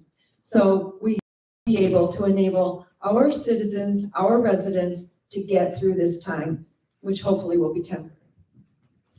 Mr. Gamoose, 1 minute. Great, and I'll just add to that one of the biggest problems we have and we need to take into account is bad government policies can cause very bad things like this. You have an all-out assault on the oil and gas industry, and I love electric vehicles. I can't wait to have one. But the bottom line is you assault this entire industry, you're gonna drive up gas prices when you shut down pipelines and threaten pipelines and those type of things. When you shut down your entire economy for a year or more, you're gonna have businesses that go out of business. And therefore you don't have the workers to produce the things and costs go up. What we're seeing right now is the result of a lot of really bad policies, even some well-meaning ones. You flood the economy with federal dollars. It was great. We needed them and it helped out. But what do you expect happens in that? Basic Economics 101, inflation goes through the roof. So we really need to look at our government policies because we can cause a lot of problems through bad thinking in that area. Dr. Conley, 1 minute.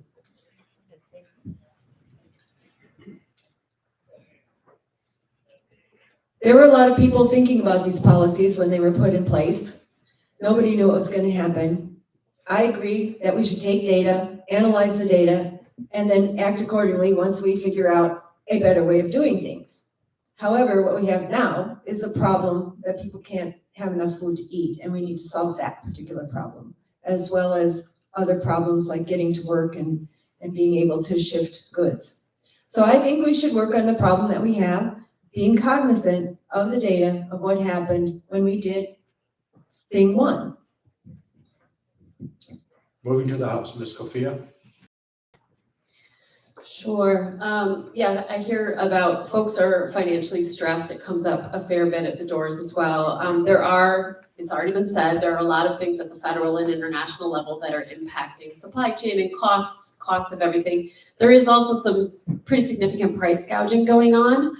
Corporations that have record profits, 50-year record profits, and don't pay much, if any, taxes, not being held accountable by either the state or the federal government. So I would like to see our elected officials advocate a lot harder for us and hold those bad actors who are gouging folks accountable for those actions.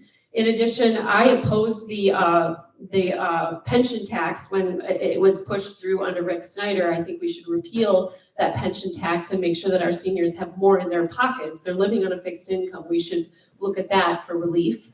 I do support cutting the gas tax here at the state level temporarily. And then maybe this is just from a personal experience, but I know I hear about it a lot at doors. We should long-term, the cost of the family budget, think about how much of it goes into health insurance and health care.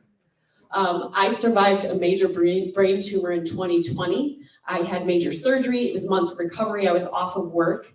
I was so lucky to have decent insurance, which did not push me into bankruptcy, but we got to think about the cost to families of having health care. And so long-term as a state, I support the Michigan Nurses Association's advocacy to have our state expand coverage, have options so that no Michigander goes without health care and doesn't have to worry about going bankrupt if they get sick.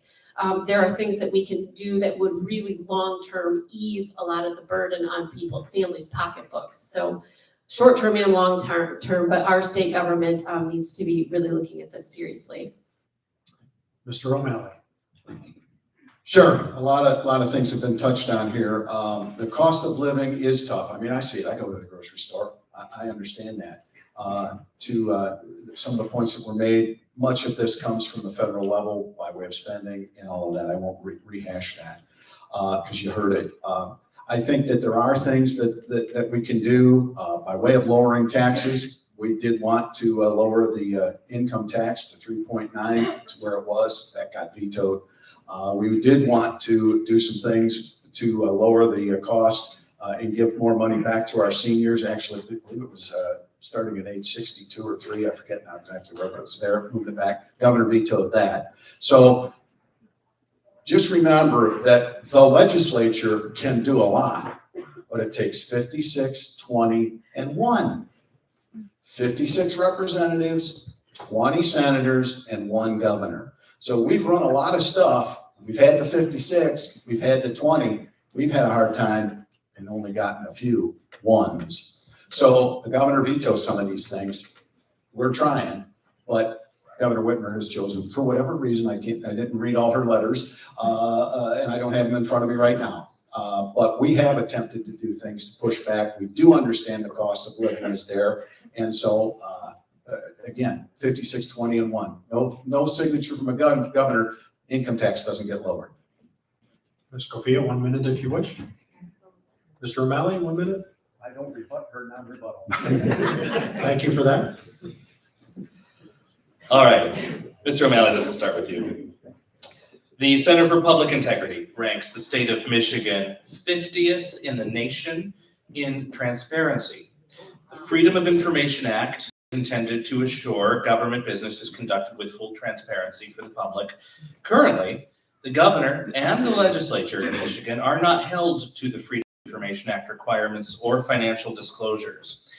Do you think the governor and legislature should be required to abide by FOIA, the Freedom of Information Act, and financial disclosure rules? Why or why not? Yes, and yes. And Jason Wentworth, the speaker, that was one, I think, Bill 1 in his tenure was to get freedom of information, get that transparency there. It's kind of hung up out there in Never Never Land. Proposal 1 that is out there does bring transparency, financial disclosure to the legislature. It would also alter term limits slightly. We can talk about that if it comes up, but it does say that we have to provide financial disclosure. And guess what? I voted for it because we're the ones who put it on the ballot. I had a guy who came to me and said, well, I don't know why'd you do that? You guys just want to extend term limits. And I said, well, guess what? It does transparency and it does alter term limits because we need more time, et cetera, et cetera. And I said, but ultimately it boils down to this. If you don't think we should not, as a legislature, say, let's put this on the ballot and let the people decide if we get this transparency and if we get the extension of term limits, then, don't vote for me. But I think letting the people decide these things is not a bad way to go. So yes, I'm all for it. I voted for it and we'll continue to vote for it. Ms. Cofia. So the county commission is subject to FOIA. And I think that's the way it should be. We're conducting the people's business. We should be held to the highest possible, requirements of transparency. And absolutely, it should be the same requirement for the legislature and the executive branch.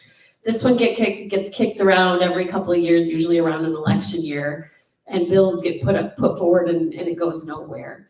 I'm embarrassed that my state is 50 out of 50 for transparency and accountability and ethics. And I would like to see a much more robust long-term effort to make sure that this gets done. And that is actually one of the things that I first got into politics. That was one of the things that bothered me the most. And I felt like we could do better as a state and we should demand better of our government. I've survived 4 years of FOIA applying to me. I've been FOIA'd many times. It didn't kill me. Everything's fine. And we should have our government operating in sunlight. So yeah, no argument there. 1 minute, Mr. O'Malley, if you'd like. He passes. Ms. Kofia, another minute if you'd like. Okay. To the Senate side now. Dr. Conley, your turn. Yes, I favor that the legislative branch and the executive branch be subject to FOIA. And I also support disclosure of financial potential conflicts of interest. Most of my working life, I have been subject to that, being a state or federal employee. I think it's essential that the citizens understand what their legislatures are voting on and why they might be voting on it, depending on what their financial situation might be. So, I have no issue that there should be the ability to FOIA both the legislature and the executive, nor with financial transparency. Mr. DeMers. Yeah, of course.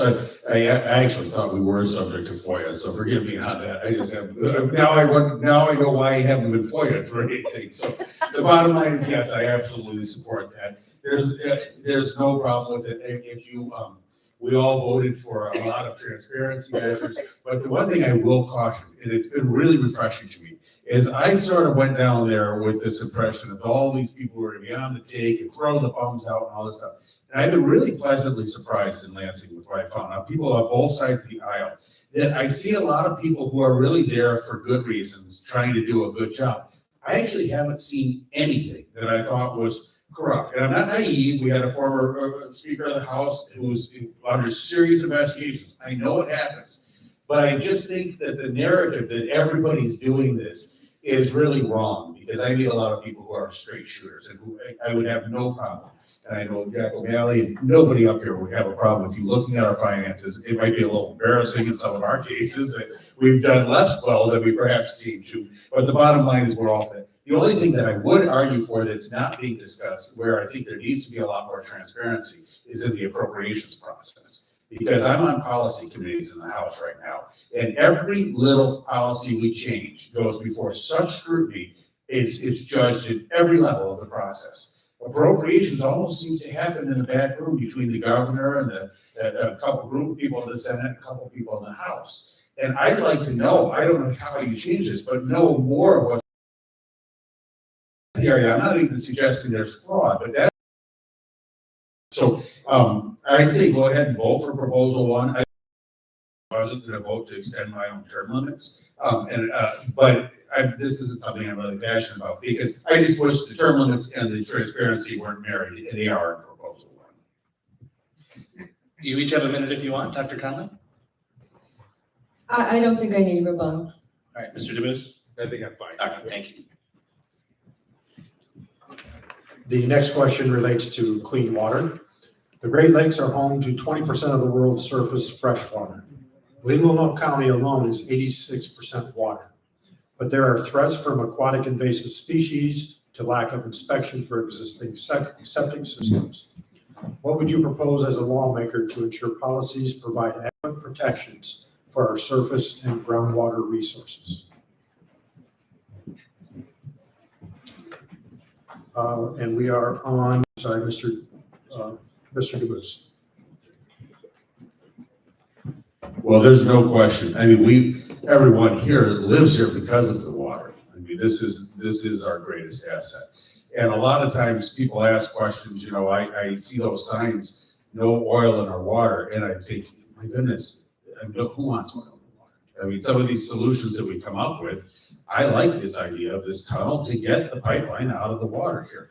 But you know what, the bottom line is I just think there's a lot of really good efforts. I'll tell you what happened. Eagle is doing a good job with this. And we as a legislator need to keep supporting them and growing what their monitoring and their abatement efforts are. We have but some of this is common sense. And I don't know why it's.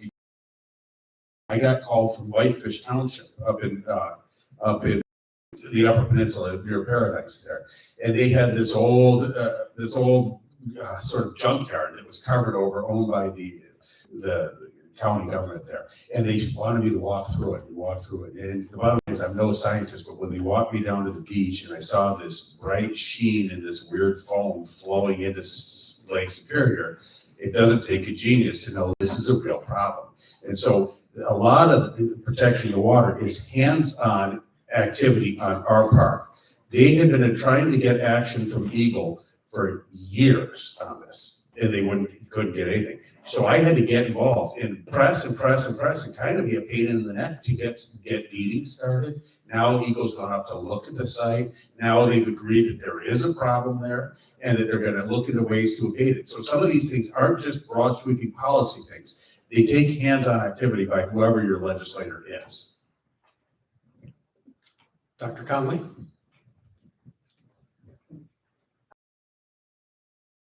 We're remiss if we're not more proactive than we have been on these issues. We are now having to clean up a lot of the messes that industry has done over the last 50 years. That's unacceptable. I think if industry pollutes, they need to clean it up. That isn't a taxpayer thing. And we've already given them most of the time tax breaks to come here. So I don't think we should give them even more breaks to leave pollution on our land and on our water. Clean water is essential for life.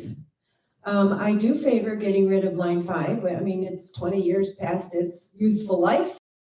And if a leak happens, not only will it spoil our recreational opportunities, but it will also ruin probably all of our tourism, which is what most people are surviving on right now. So we can't have that happen. We got to press for closing Line 5, and I do understand it's an international issue right at the moment.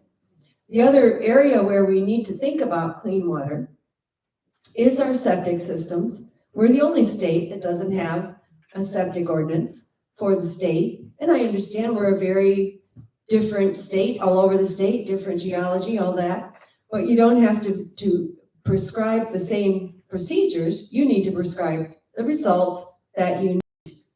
One more thing I'll mention, suddenly we're all concerned about PFAS. Were we concerned about PFAS 10 years ago? We were not, okay? So we need to think about what toxins could be in our waters. We need to enable Eagle to be able to assay for them, to test for them, and we need to know what they do to us if they become part of us, which is what PFAS has done right now. And we need to know how to mitigate them, to prevent them from being in the water and maybe from being in us. Thanks. Mr. DeMoose, 1 minute. Actually, I'm glad you brought up PFAS. That's what I had just written down I wanted to talk about. I think that's a much bigger threat to our water than anything in the lakes. We think of the lakes as an oil spill or something like this, which is a really remote thing, a possibility up here. But PFAS is real, and we have a real problem in Emmett County at the Pellston Airport.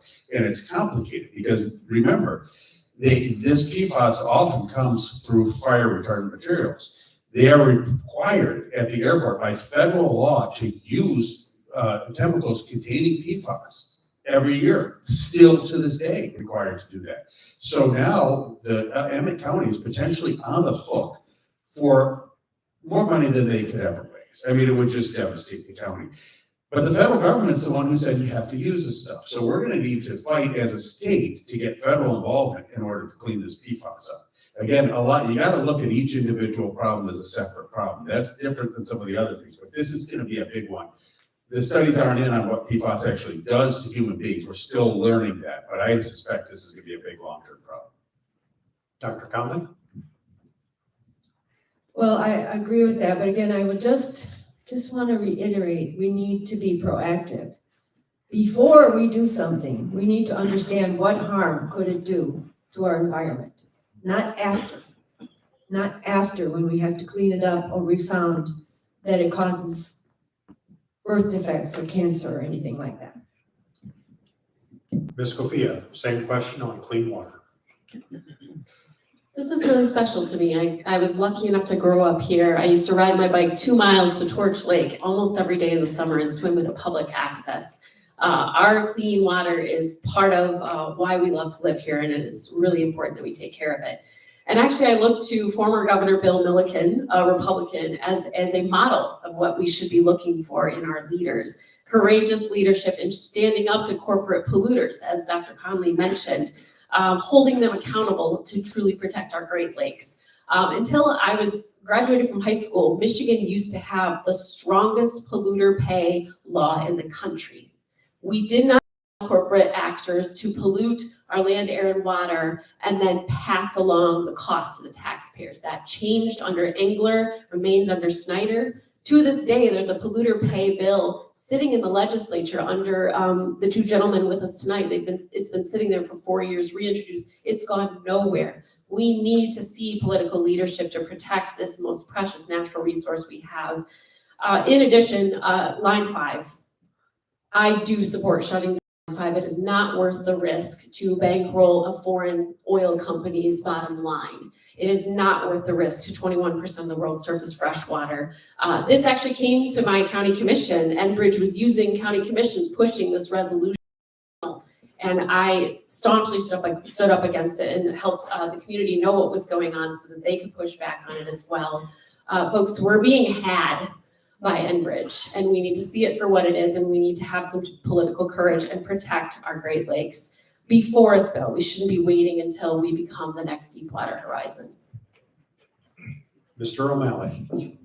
Sure, again, lots of thoughts, driving over here and driving past lots of fresh water, and how lucky we are and how great that is. You know, I think common sense here in a discussion, nobody wants to soil your own nest. Many companies, and I don't disagree, we gotta make sure companies keep clean. Unfortunately, some of these companies have been out of business 50 years, and now we find that, so we do have, somebody's gotta clean it up. So those are the things we're dealing with. But we've talked about a statewide septic code. My first term, I was looking at that. You want to talk about the Hatfields and McCoys. UP is different than Southeast Michigan, et cetera, et cetera. So these are discussions whether we want this, but you've got to work with everybody. And that's a tough one. I'm for it. I think we need it. Question is, how do we pull it off? Let's talk PFAS real quick. I agree with you.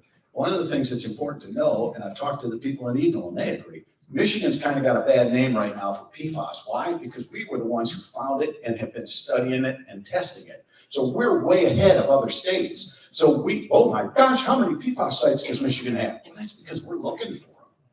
I brought the airports, to John's point, I brought the airports in Eagle, because Chair of Transportation, I brought the airports in Eagle into the conference room and said, all right, we got to talk about this, because the airports are in a rock and a hard place. They've got the federal government saying, you got to be able to put a fire out in however many quick seconds, and this is the only foam we allow, but yet the Eagle is saying, hey, you got to get rid of it.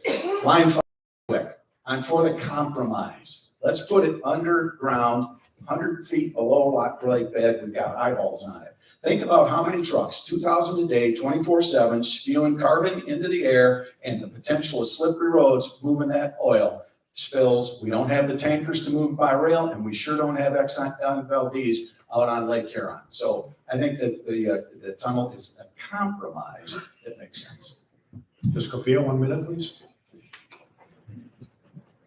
I mentioned the polluter pay bill and how Michigan used to be the strongest in the country and now we're one of the worst. We should ask ourselves why, and why with a polluter pay bill in front of the legislature each session for the last 4 years, there's been no action.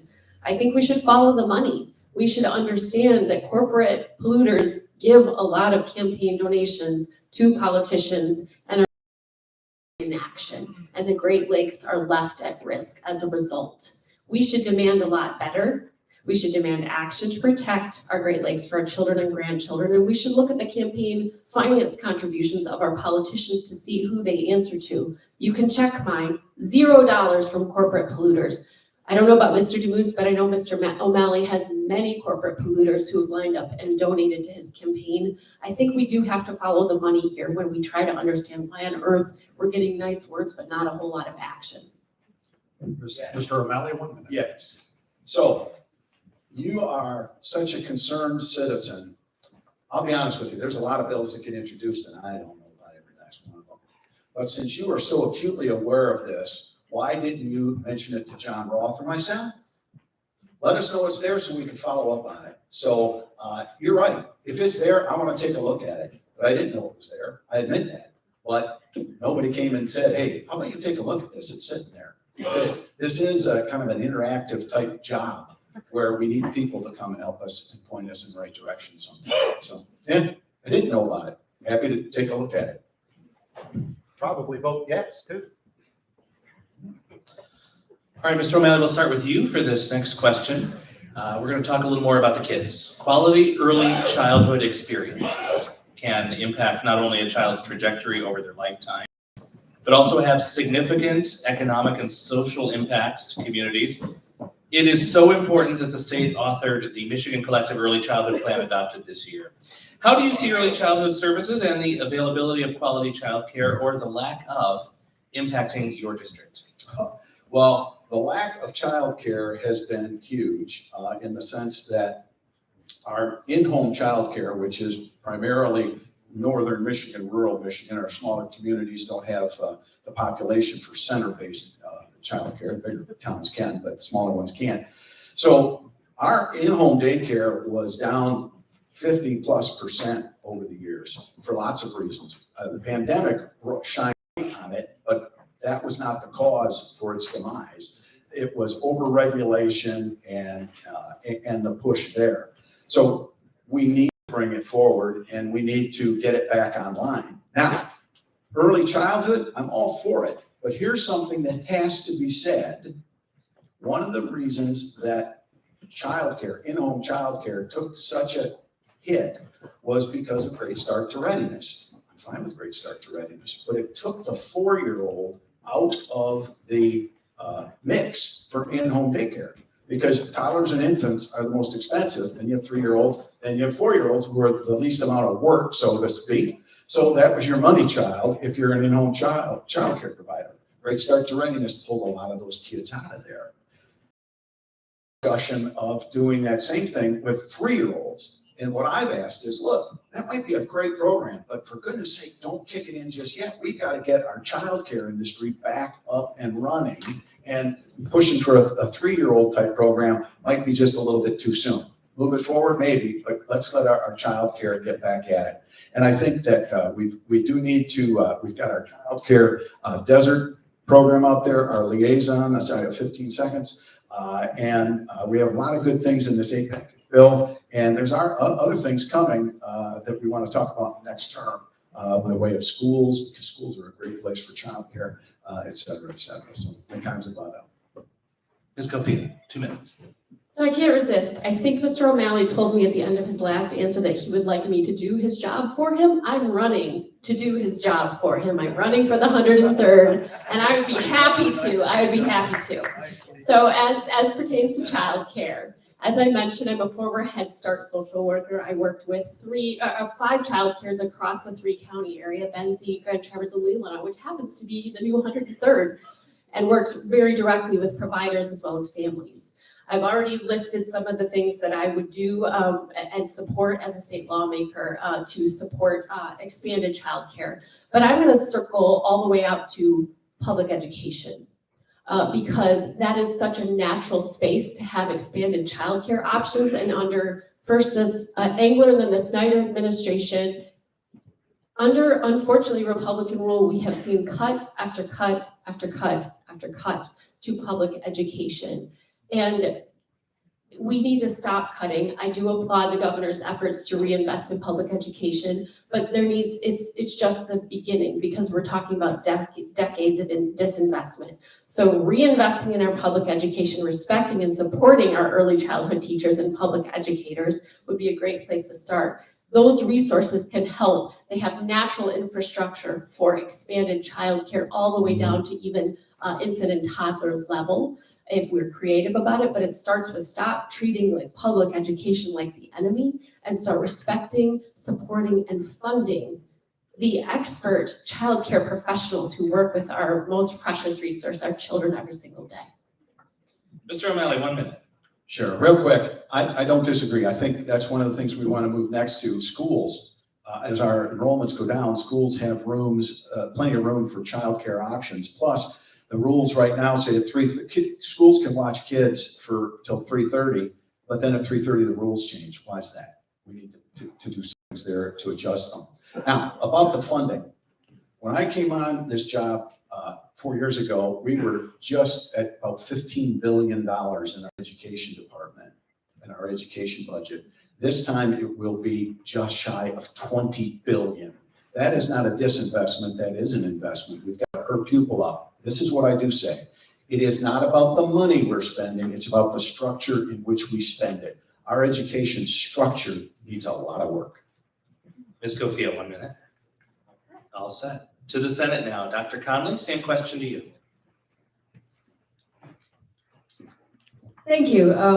I do serve on the early childhood board for Leelanau County, who has made an investment in their youngest residents.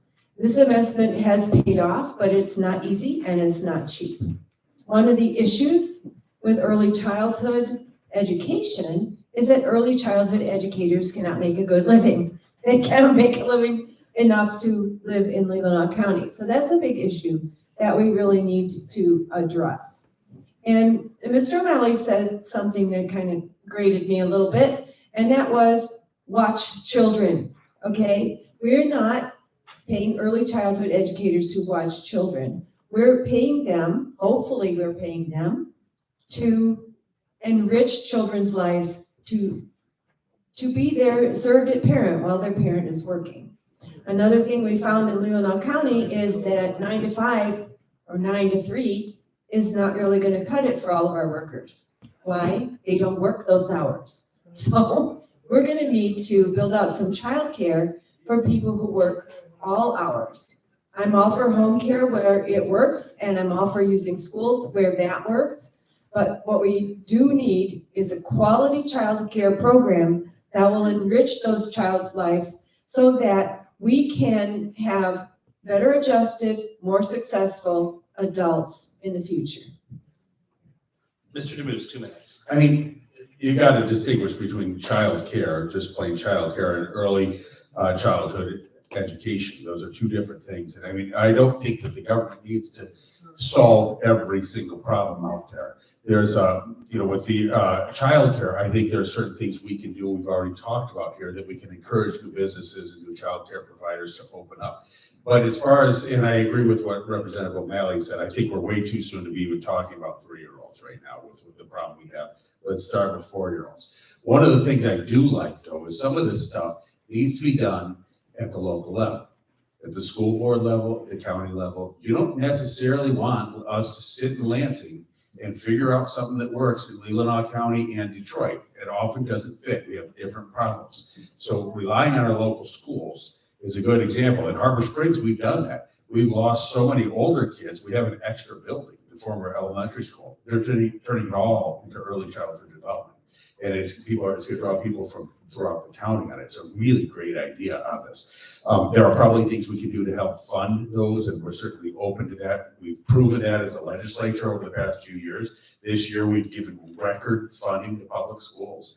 And I take it on the chin all the time for that, because people are concerned. There are some legitimate concerns that people have and some illegitimate concerns. The bottom line is 93% of the kids in my school, my region, have no choice but to go to public schools. There aren't a bunch of private schools. So it's my job to make them as strong as we possibly can. And if this can help by providing additional resources for the 4-year-olds, that's great. but I like leaving a lot of the power with the school boards. Dr. Conley, 1 minute. I do serve on the Northport School Board. And yes, schools can help solve the problem, but schools are not in the business of childcare necessarily. In Northport, and as part of a pilot program, we are going to be able to use an early childhood center that couldn't stay open because they didn't have children who could afford it and they didn't have workers who could afford to live here. But now, hopefully through this program, which Mr. O'Malley helped put through, we can develop childcare providers who can use the space appropriately and benefit the families who need childcare in our area. And some of that will not be. Mr. Tamus, 1 minute. No, I'm fine. All right. This concludes the question and answer portion of the forum this evening. We will now allow each candidate 2 minutes to give a closing statement.